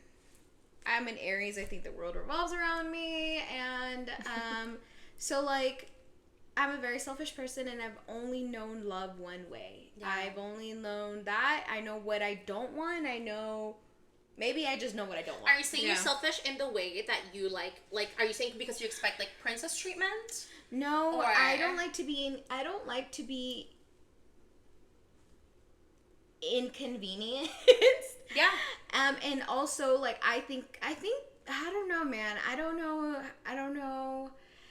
if it's like when I say I'm selfish, it's like I'm like, I want to be loved, and I want to be loved the way I want to be loved, and then it's like it ends there. And I don't know if this comes from a social construct of where it's like the girl has to be da da da da da, or like this way the feminine counterpart is this, and you know they're da da da. So like I only saw what, not necessarily what I wanted, but I only see on the internet how you know, like somebody will post that their husband or boyfriend or whatever brought them flowers and da da da da da. So I only see that part. Yeah, right? yeah. Of how you get the girl or whatever. Yeah. And I'm like, okay, that's what I should want. But I don't really care about things like that. You know, I grew up with a mom who flowers were ridiculous to her. Yeah. I grew up with a mom who being inconvenienced was something she didn't like. My mom did not put up Christmas trees or anything because she didn't like triquilicha. She'd get overstimulated. Yeah. So when I say selfish is that I only know how to take care of me, obviously, like we all do. But so I didn't think that I needed to step further. Like now that I'm being catered to and my needs are being met, I would think that that's it, right? Like I'm like, okay, cool, I'm good. Yeah. But I didn't. It doesn't come naturally for me to be like, how do you feel loved? Yeah. How can I make you feel, especially if our languages are different? Yeah. Mm-hmm. Because I'm not a cheesy, cursi girl. Yeah. I don't know how to do that or want that. And Yeah. she's very, like, she grew up with a dynamic where she wants every holiday to be a big thing, you know? And she got that from her grandma, who Valentine's Day, everything, like, you know, she likes all that stuff. She's a little more cheesy. I mean, to tell you, like, I got married on a whim, whatever, I'm perfectly fine with that. Yeah. I get overstimulated. I get a lot of social anxiety with people. Yeah. So, like, to me, this was perfect. This was good. This was great. But her, she's like, no, I want a wedding. Like, I want my princess wedding. And she's like, I always say, I'm like the dumb husband, and she is the perfect, amazing wife. I feel like it's, I hate it because are you the dumb husband, or are you like most guys, or were you not able to emotionally express and feel certain things growing up because of the responsibilities that you had on your shoulders? Probably that. And you never had someone showing you all of that. So you're like, if nobody would ever give me that, why the fuck would I give that to them? Or why would I want it? Or why would if I don't that? believe Like, that this exists, because that's what it was. I think that's what it is too, because like, that's really what it is. Like, I didn't know that, one, that I wanted that, two, that I could appreciate that, or three, that would feel good. I feel like it's you have come to the realization that I came to a couple of years ago, which is we are the problem. And we are the problem. And fuck, it's us. Okay. Now we're the toxic ones. Yeah, can we talk about? I want there to be a podcast episode. It's fine. I want there to be a podcast episode for people to bring on the toxic ones. Yes. And then we can say our part and be like, well, this is why. Am I the villain? Yeah. And like, can we hear one for the villain? Because I feel like in not most things, but like in a few things, I'm the villain. I'm selfish. Yeah. I'm the one who has had to learn to, like, yes, like, my girlfriend or my wife, like, loves holidays, like, and I couldn't care less about Thanksgiving. I couldn't care less about Christmas. I couldn't care less about anything. And I don't want to decorate the house because it overstimulates me and I don't want to do any other things. But to her, she likes those things, you know? She likes stuff like that. And I've had to make the decision that I care about you enough to where I will do things for the sole purpose that I know that it makes you happy. Yes. And that, I think, is what it has been very different in what marriage is like, is that I care enough about you to not care that I get overstimulated, to not care that I couldn't care less about St. Patrick's Day, that I couldn't care less about anything. But I choose you. I also feel like it's really important when it talks about with dating, is that I think knowing yourself and knowing yourself is so important, because I am so independent. Which is, bless her heart, sometimes she worries about, she's like, are you gonna leave me because I work so much, or because I'm not doing poor enough? thing. And I'm like, no. I'm like, I love being at home by myself. Like, I actually kind of love it. Yeah, like, I miss you and I love you, but, like, I feel like I know what I like. I'm going to the gym, I'm doing workout classes, I do my makeup, I make videos, I do this, and blah, blah, blah, blah. So I think that I chose right for me, because I don't have a anxious attachment style, that I chose somebody that I think that I'd be okay with. And even if it's not like I chose somebody for that reason, but I am willing to accept that you can't give me that. Like, that you are probably not going to go to all of my family's like little parties or birthday parties, or when my friends invite me out, because you work at a dealership and your hours are crazy and you know, it's different. And, like, it's really important for that, because, like, sometimes I hear people and they're like, well, they left me alone and I needed more. And that's where that discrepancy is. Okay, and here's the thing, with those things, I'm like, that's valid. That's valid. That's fair. That's valid. It is valid and it's fair. Did you choose that? Did you choose, like, and at that point, it's okay to choose, you know what, I love you. Unfortunately, I need more engagement, and it seems like we can't get this. You know, like, it's so hard having the real life conversations of, we love each other, but are we a good fit for each other? Yeah. With what we want out of life? Are we forcing a puzzle piece to work that does not work? Because at the end of the day, this was a very real, and people are gonna think I'm like, you're so funny about saying, like, what does it say about me, like, selfish. People are gonna think I'm a jackass for this. Yeah. I'm a very visual person. I did not want to be with a partner who was gonna show up in fucking khakis and a t-shirt everywhere we went. Or jeans and a t-shirt everywhere we went. That's just not what I wanted. That's not what I wanted out of my life. I didn't need somebody who matched my crazy as far as fashion goes. Like, it would have been nice. It would have been nice to be with a little queer that put on a low platform. That would have been great. However, he's not twink enough for that, and I get that, right? But at the end of the day, it did still have to be a conversation that was like, listen, I've come to the realization that I don't want to be the hot wife or partner next to the dud. That's not what I want. It's not. I want them to know that I love you enough to pour into your appearance, and that you love yourself enough to pour into your appearance. Like, if you want to wear khakis and cargo shorts and t-shirts everywhere, I love that for you. There's definitely a girl out there who totally is fine with that. She'll go to the farmer's market with you on Sundays, and I will love that for you and her. It's not for me. Right. Like, It's I appreciate somebody that appreciates looking like this. There's someone out there who will match that, but that is not me. Oh, yeah, well, okay, no, that's, that's, I want that too. Do you really? Yeah. Do you actually want that for yourself too? Or are you gonna grow to resent me for changing something about yourself, or for me forcing you to do something that you don't want to do? Right. Because if that's the case, I don't want it. I don't want you to change for me. That's not what I'm looking for. I'm saying these are my expectations out of a partner.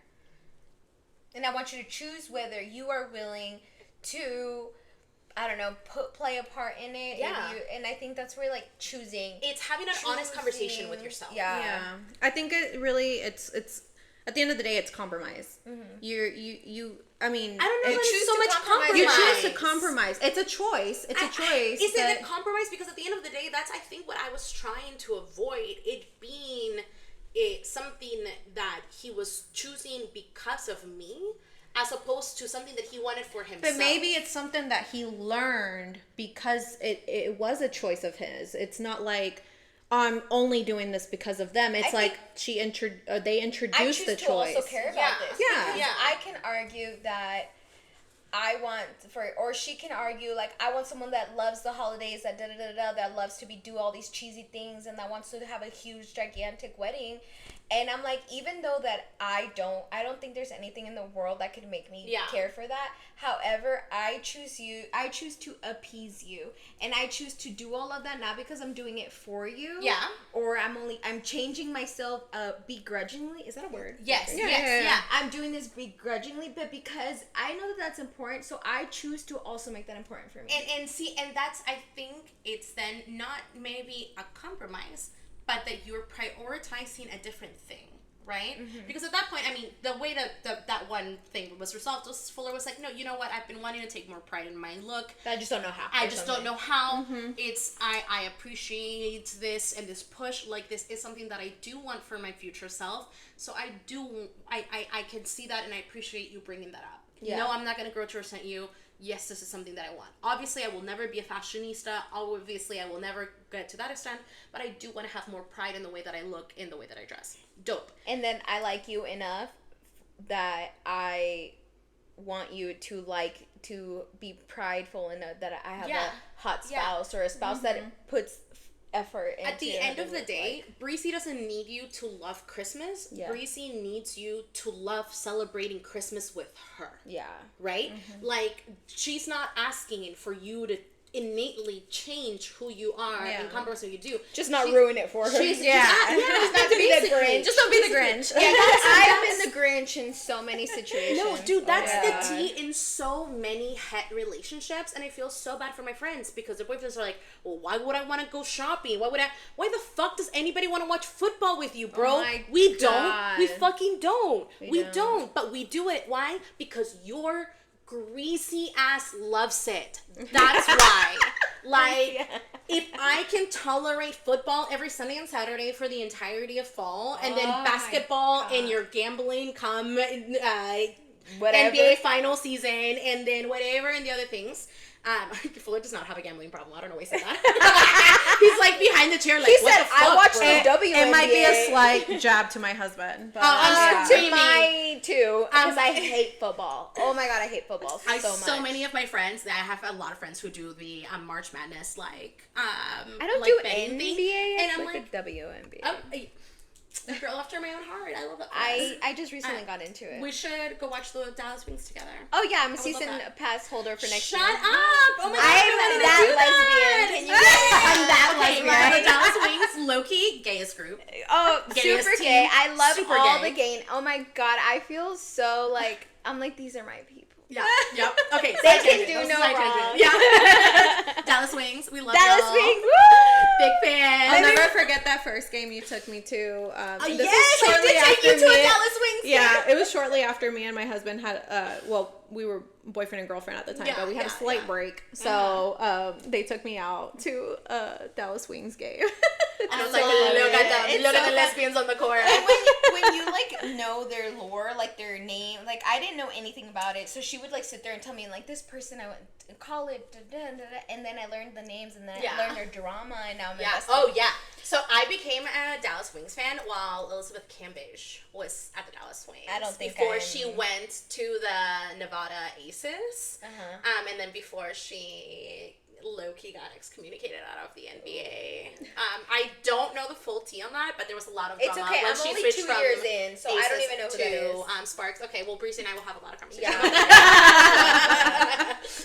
But yeah, so that's really what it is. It's like, I feel like, unfortunately, like if you- society, culture, whatever, it really is, we only know how to talk to people nowadays about the things that we love and the things that we care about. And if the other person isn't going to talk about those things with us, it's so hard for us to get excited for other people and their joy, and to enjoy things that are for them because we care about those people. And it goes beyond just friendships. It really is a huge issue in marriages and relationships.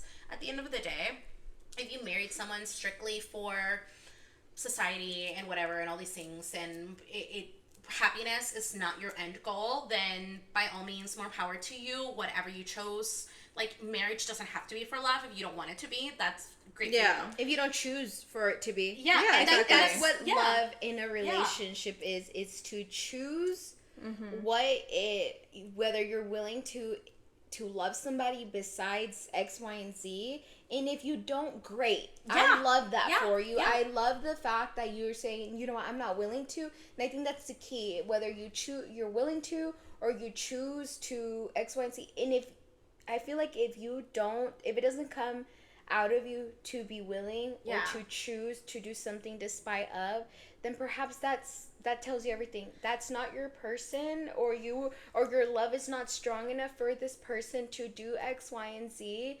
And love is a choice, because you can get you're in a rut, and you can literally choose to love somebody, whether you're like, right now you're really not my favorite, or right now I'm not feeling the sparks, but I still choose you to, at the end of the day, be my partner, even if I'm not feeling sparks, even if I'm not the most excited, like.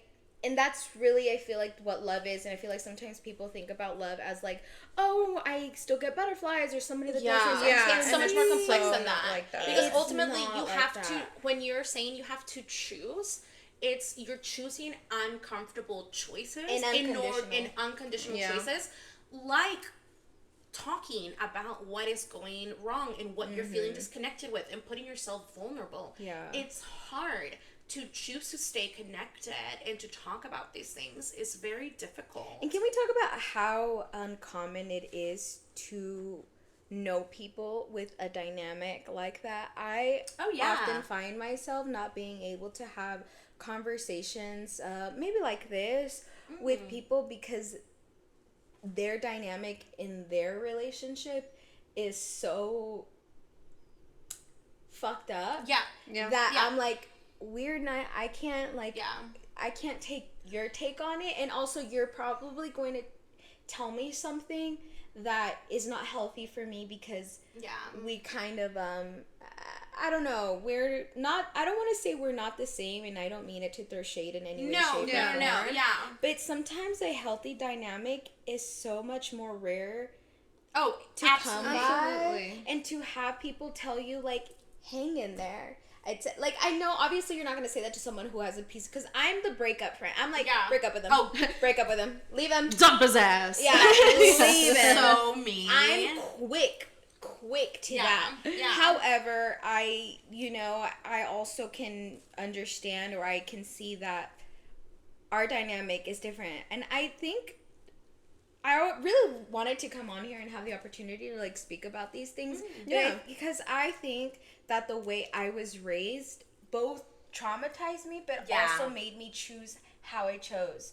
Like, I chose with me in front, and you were talking about how you have a different dynamic being with your mom being single and having a stepdad. I have my cousins, I have similar things, and because I'm older and I'm very, like, I love to see things, I'm very into psychology. Yeah. So I'm like, I can see how that affected them, and I can see how that affects people to choose the way they do, and not even cousins and friends as well too.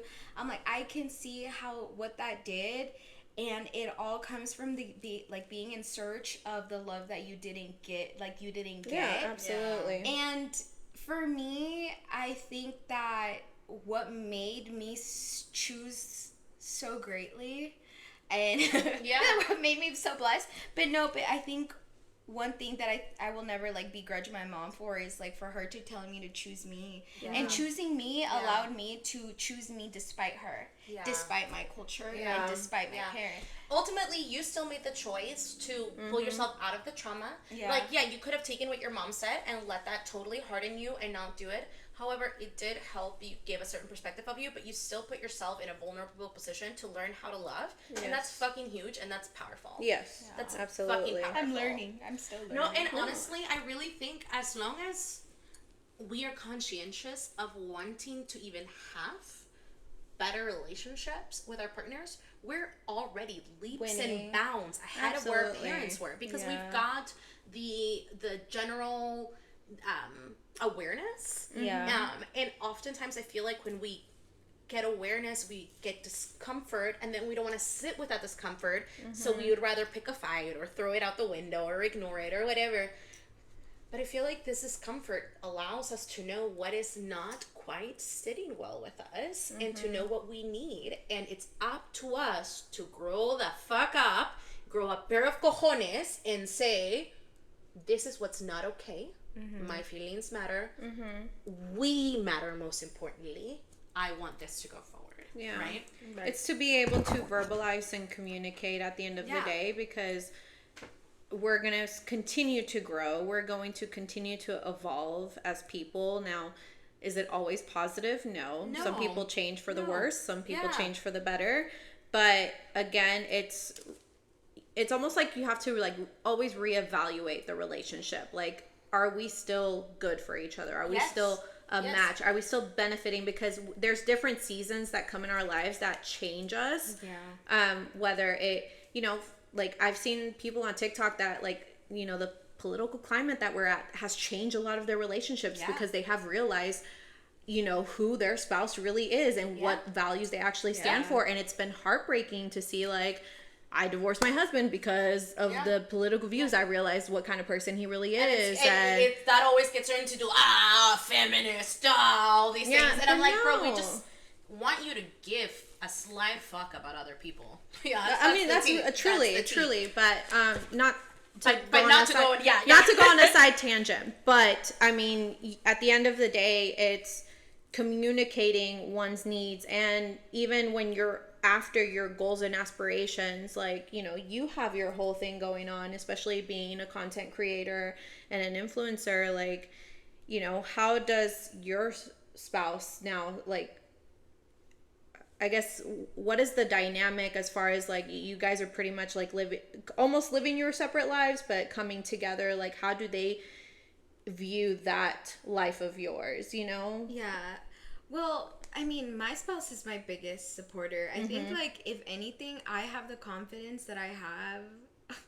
I sound so cheesy. No, I real hear life. you. Yeah, Literally it's everything real you life. say, I'm like, felt. Go on. And I love that for you. I literally, I think like, how do I, my biggest fan. Yeah. My biggest fan. Yeah. I get a ego and a confidence boost. Yes. Because of how she loves and views me. Yes. And because of her love and support that I'm able to be like, yeah. Yes. I am a baddie. You know what? I am great. I think it's so wonderful that you think when she succeeds, it's a reflection of my love on her. When I succeed, it's a reflection of her love on me. Yeah. Because so often, and again, I don't want to blame the straights, but so often, it's such a competition of whenever, don't raise your hand, you're with a queer them person. You don't count anymore. We already accept and love you. Yeah, you're a part of the queer community, boo-boo. I hate to tell you this.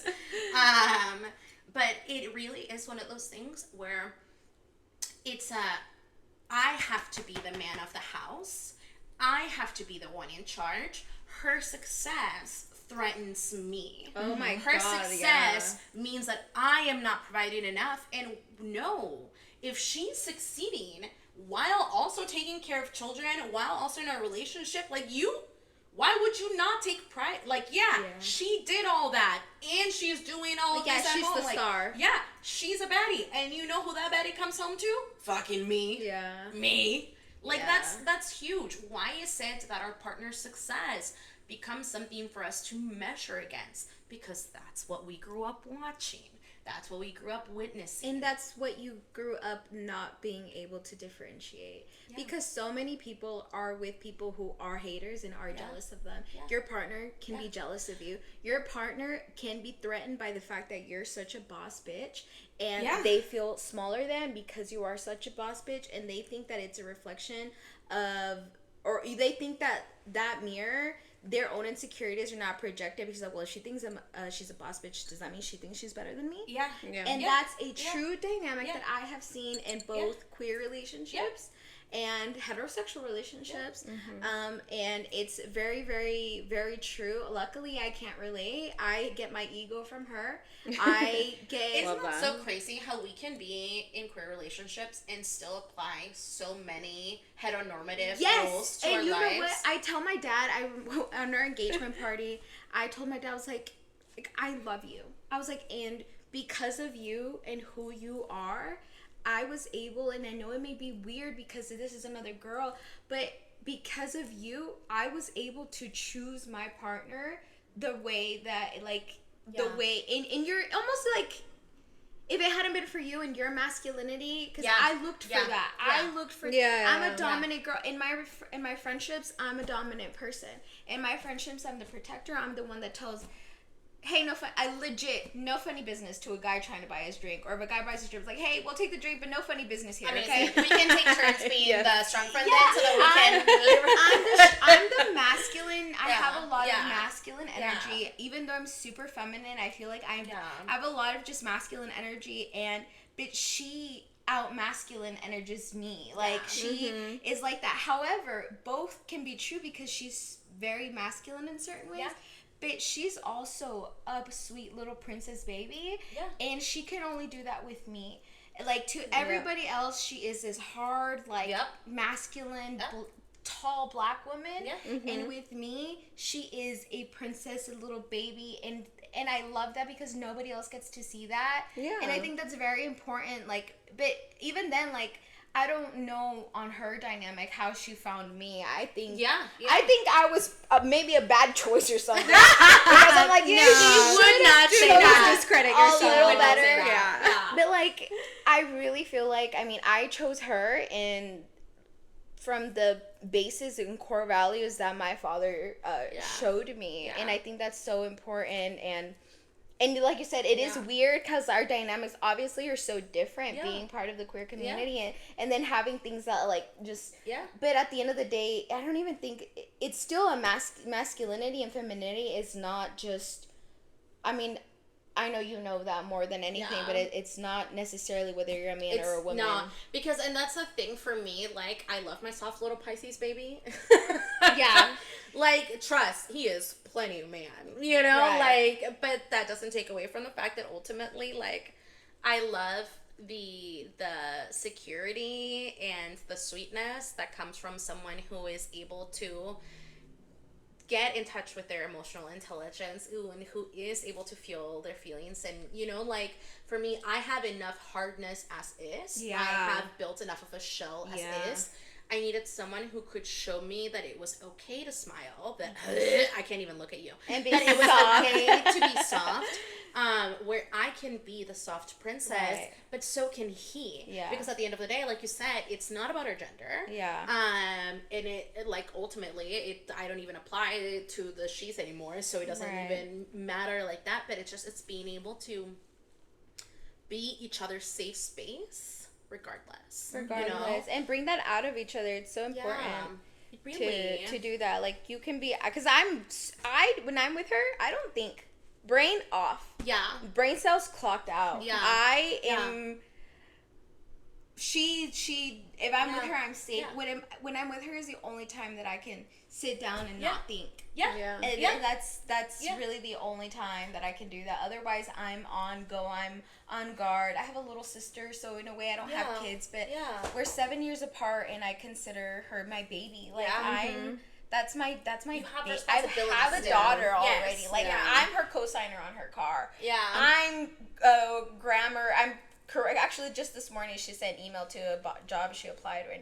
I'm the one, like, baby, put on your grammar correct thingy on your phone. Baby, they make it so easy for you nowadays. I'm like, why honestly. do you, like, put that on your phone? Don't say that. You know, like, Yeah. so I feel like for everybody else, with my friends, I'm, like, the advice person. I'm the, oh, sis, no, you deserve more. And, like, but when it comes to her, that's who she is to me, and it's so rare for that. Like, I feel like that's just something that, I don't know. I love her.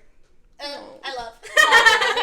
No, but I do think, bringing it back to something that we were saying earlier, it's so important for us to understand too, and this is just a thing I feel like we are not taught and we do not realize. People will always change. People are always going to grow. People are always going to change. Not because they want to, not because they're terrible, not because whatever, but because people are people. People are life, like culture, like language, like history. Everything continues to change. It might be cyclical, it might not. But that, you cannot expect one person to continue to be the same person for the entirety of their life. And honestly, if they do, great on them. Right? Like, if you're perfectly fine standing still, that's great on you, as long as you're both, you know, aware of this, that's great. But if your partner wants to evolve, if your partner comes to you and tells you, like, you want to facilitate a space where your partner feels like they can talk to you and continue to grow into who they are, whether it benefits you in your relationship or not. Because ultimately, do you want to live in a lie? Or do you want to live a happy life with that partner? Do you want to live a happy life with that spouse? Because at some point, if like you said, if we reevaluate, if the things are not aligning, if the things are not, you know, it's heartbreaking, it's devastating, it's super sad. Nobody wants a divorce. No. Yeah.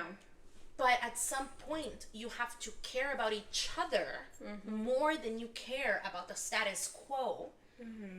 And you have to be able to say, we tried, we loved, we did, and now we do our best to part ways as best as we can, so that we may both find happiness in the future. You know, I've got all those friends that are like not jokingly, like, I don't care, when I die, he better be single for the rest of my life. Like, you know, like, that's funny. That's her. I'm like, oh, no, I want you to be happy. Like, if I die, something happens to me. I want you to be loved by somebody. She was Absolutely. like, nope, you better not. You better not. I'm like, oh. She said, you better have dinner with my urn, okay? Yeah, you better have dinner with my urn. You better be taking that urn on dates. Was You that better one be. TikTok where they're dancing with the skeleton is like, Yes. like, That's how she expects me to be. Yeah. I mean, hopefully never anything like that. Yeah, I'm oh my like God, opposite. yes. Like I'm like, no, I would like want you to be happy. Yeah, like if same. I die Yeah, first, same, you yeah. go. I also don't want to be on any extreme life support measures. I'm like, please, really dark turn. I love Grey's Anatomy and I'm watching that right now. Yeah. And so, I'm like, no. And she's like, no, I'm keeping you alive. I'm like, no. if you're a vegetable, If I'm a keeping you vegetable, alive. cut the lights out, bro. Like, I don't want to be inconvenienced by going through that, and I don't want to inconvenience other people. Yeah. And for her, she's like, no, you keep me alive. We don't know. I'm like, it can be 10 years from now. Yeah, I'll come give you a back. decade. I'll give you a decade. I'm like, you want me to. Yeah. I'm like, that's really, to be continue on that. Do I choose to deal with that, or do I not choose to deal with that? Somebody Seems who, like a conversation. I'm like somebody who was on their deathbed. Oh my God. We've Yes. had to have. It's honestly very interesting how it's affected me and Fuller's dynamic in our relationship, because we've had to have some very serious conversations that most people our age don't have to have, and and as we joke about it, I'm literally over As here we're laughing? looking at the camera like I'm in the office, like. No, but I mean, it's one of those things where we had to have the And conversation that's where I was like, real. Yeah. That happens. Oh my gosh. yeah. I mean, I wish this wasn't dead. already 5 hours Twice. long, or I'd ask you about that. And I'd be maybe off camera. I'd ask you, like, so how did that affect Maybe we can film a lore episode another time. Where I know, I'm right? Like, You can episode for invite the me back. Patreon. Yeah, Hey. episode for the Patreon. For Marilu. Patreon. Hey, listen, we got the Lord season drop. 3 struggling with labels. Like, We do, and we yeah. actually will be filming a lot more videos in between season 2 and season 3 for Patreon and YouTube and things like that. So Struggling with don't tell us to labels is invite you back, very- bitch, because we will. yeah, no, for sure. So at the end of the day, with dating and marriage, I think it's important to continue that communication and continue to revisit with each other, and almost like check-ins in reality. Like, hey, where is our what our lives are looking like at the moment, because we all go through different seasons where we do experience some really like hardships, and especially in a world like today. And then there are some easier seasons where things just feel natural and free, and you are capable to fit that in. But I think it all just comes down to intention and always choosing each other every day. Well, with all that noise in the world, it is so important for our mental health to find those little jewels that sprinkle some joy in our lives. Marilu, what is your sprinkle of joy for this week? Well, my sprinkle of joy is that this is now a week and 1 day of me being married. It wasn't ideal. We did get married pretty in a whim due to certain laws potentially being changed. But nonetheless, I am extremely happy and blessed to be in a marriage and a partnership with somebody that I very much am proud to be with, and somebody that loves me, and that we did it, regardless of whatever benefits it can have or whatever we chose to be with each other. And I think that's something that I'm very proud of, and it's new to me. I feel a bit cringe sometimes, but I also feel like me feeling here I go being long-winded. Anyway, moral of the story is that I didn't always feel like I could feel this way, and that maybe I thought it was cringe. But do I think it's cringe because maybe I feel like I'm not allowed to, or feel like because it's not true, or it's phony? Used to it. I'm not used to it, but I will say I think me being married to somebody as special as who I am with is a big plus. I'm very proud of that. Well, we are so happy for you. Join the club. We got jackets. Yeah. So we absolutely love that for you. Thank you. And thank you for having me. Yes. Oh my god. Of course. Thank you. I know. What's your sprinkle of joy, friend? My sprinkle of joy. Long story short, so that conversation that we were having about being open about my queerness. Yes. So I finally, it just sounds so weird, but I came out to my husband. Okay. About my bisexuality that I have not fully embraced, and this is something I can get in deeper when we go into season 3 about labels. Yeah. Don't worry, we'll bring Marilu back for the lore episodes. Yeah, right. Stay tuned. But he was much more receptive than I thought it would be. I was actually really nervous about the conversation just because I was like, this can go one or two ways, especially coming from the background, being a very conservative, like, Pakistani household. But he was actually very receptive and at the end of the day, very appreciative that I brought this up because obviously it was a surprise. I mean, we've been together for 10 years, but we were always those people that never really talked about our past, like especially our dating past. Yeah. Because it's kind of like, why? For what? Yeah. We just want to move forward with our lives. So that there's a lot of like dating lore and stuff like that we actually don't know about each other, but at the same time, it's like, for what? Does it really benefit us? Like, so. But does it really hurt you too? Yeah, exactly. Yeah, but, at the end of the day, I feel like we've actually grown much closer, and, he reassured me that even with this, that he still continues to love me, that, continues to choose me, and that just obviously does not change anything as long as we prioritize each other and that we love each other. And I mean, that's what really matters. So that really brought me a lot of joy because that was a conversation I was so nervous about because I was like, it's gonna come up on the podcast. It's gonna come up on the podcast one way or another. And like, I'm very like open with Chris about, I guess my queerness, and I still have a hard time expressing or even saying that because I'm like, I too. I hate being, not that I hate being called a lesbian, but I don't like to introduce me, bringing it back up to me. I'm so sorry. No, you're fine. I did tell you I was an Aries, and I fair warning. My husband is an Aries. I get it. However, I will say that, like, I mean, it is a tough situation, regardless of how old you are, regardless of how whatever. It's weird. No one was ever taught to navigate that, so you're very valid to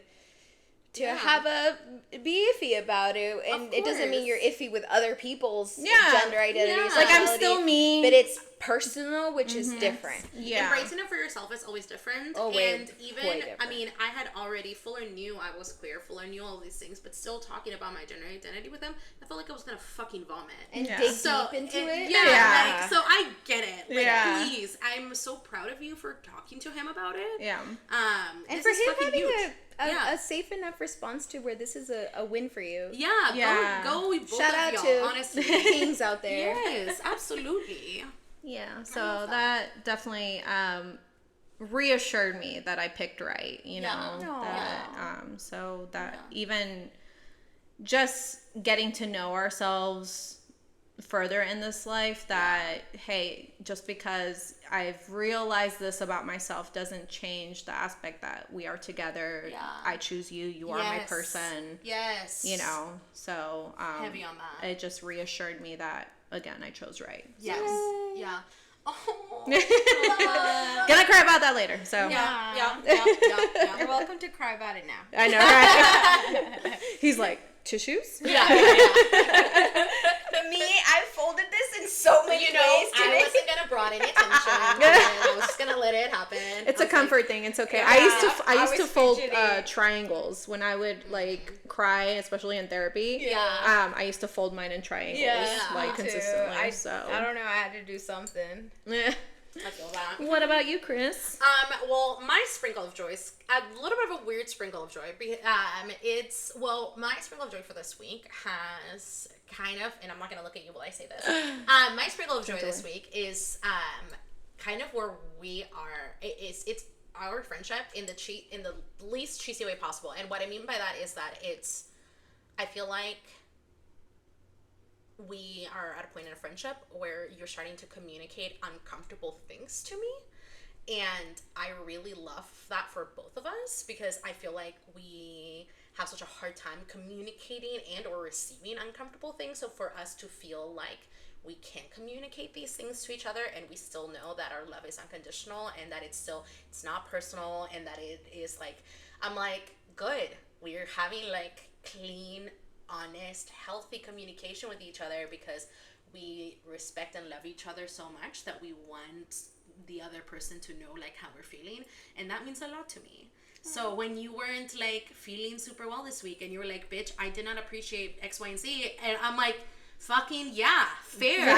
Facts. Like, I love that you feel like you can come talk to me, because I feel like oftentimes, because I have such a strong personality, people think that I'm not going to be receptive to constructive criticism, and that I might not react well, and they're probably not wrong. I might not react well in the instant, but that doesn't mean that I'm not capable of taking a step back and acknowledging my shortcomings, which there are plenty of. And so I'm really happy that you give me a chance to show you that I do care about you, and that your feelings do matter to me, and that, so that's my sprinkle of joy.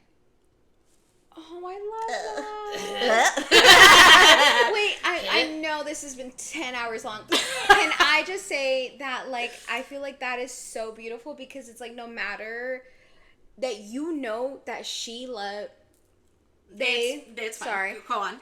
That that you are loved enough in this relationship where you can say something, and that at the end of the day, that conversation is gonna go into a way where it's a positive thing, that this person's not gonna not want to be friends with you anymore, and I think that's very special, and I'm kind of very envious. Oh, because gonna cry further. Because that's a lot of safety. That's a lot of safety, and a lot of like knowing that I still know that Chris loves me and knows me and loves me enough to love me despite me, I don't know, possibly offending them, and they're like cool with it. Yeah. Well, because even though like it's not offensive, you know? Or, and it might offend my feelings. It might hurt my feelings, but that doesn't mean that it wasn't worth communicating, and that doesn't mean it wasn't worth me receiving and sitting through and processing that. You feel me? Like, that's ultimately what's important. It's like, I might be a little uncomfortable at the moment, but you know what? Like, that doesn't mean I don't love you enough to still want to correct myself. And that doesn't mean that she doesn't love me enough to that, like, I have to be a certain way. She's just expressing her feelings. And I'm glad that we have created this kind of space where we feel comfortable enough to do that. And that's very, very special. Yeah, I'm used to people leaving the second things go wrong and not wanting to work things through. Yeah. So whatever. I'm done. I'm done. And Listen, I am a recovering people pleaser, and normally I wouldn't voice. Yeah, I love what's wrong, too. Or I just suck it up and just gonna be like, you know what? It's just I internalize it. Yeah, right. Yeah. That's normally like, what that happens. That was a big deal, but actually, it wasn't bothering me. Yeah. So the fact that I do feel safe enough with Chris to actually express and be like, look. Yes, it maybe if I use the right tone, and that's the thing too, is I'm always protective on like other people's feelings too. So I'm like, okay, I gotta find the right tone. But then I just like, no, I just have to express how I feel. Yes. And I am sure, Chris will know where I'm coming from and understand, where I'm at. So, I do feel safe enough with you to express that. So I love you, bitch. Shut up. All right. Well, and we move on to the outro. Let's go. Before we start crying. And before we go in another 10 hours. Yeah. Yep. Y'all, thank you so much for joining us today. And a huge thank you to Miss Marilu for coming and spilling all the tea and becoming our BFF in a day. Yes. What are your thoughts on today's conversation? Let us know. How have your thoughts about marriage changed throughout the years? What are some things that you are doing to keep your relationship engaged and connected? Share your tips and thoughts with us on Patreon, Instagram, or YouTube. Patreon subscribers not only get an exclusive chat to yap with us about this episode, but they also receive exclusive early access to the video episode. Because video episodes are released on YouTube the week after the podcast airs, but you can find this episode out now on Patreon.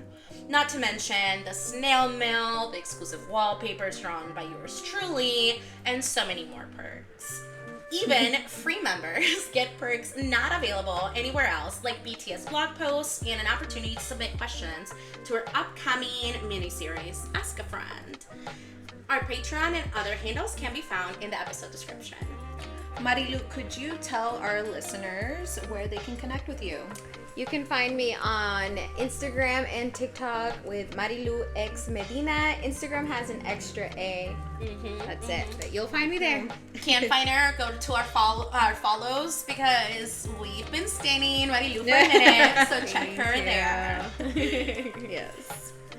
30 Flirty and Trying is an individually produced podcast, so if you love this episode, please leave us a review.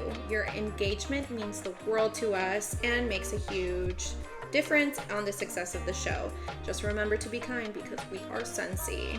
We can't wait to connect with you. See you next episode. Dun, dun. I'll free the nip on Yeah, the Patreon. Patreon exclusive videos. You get a nip slip. I'm crying.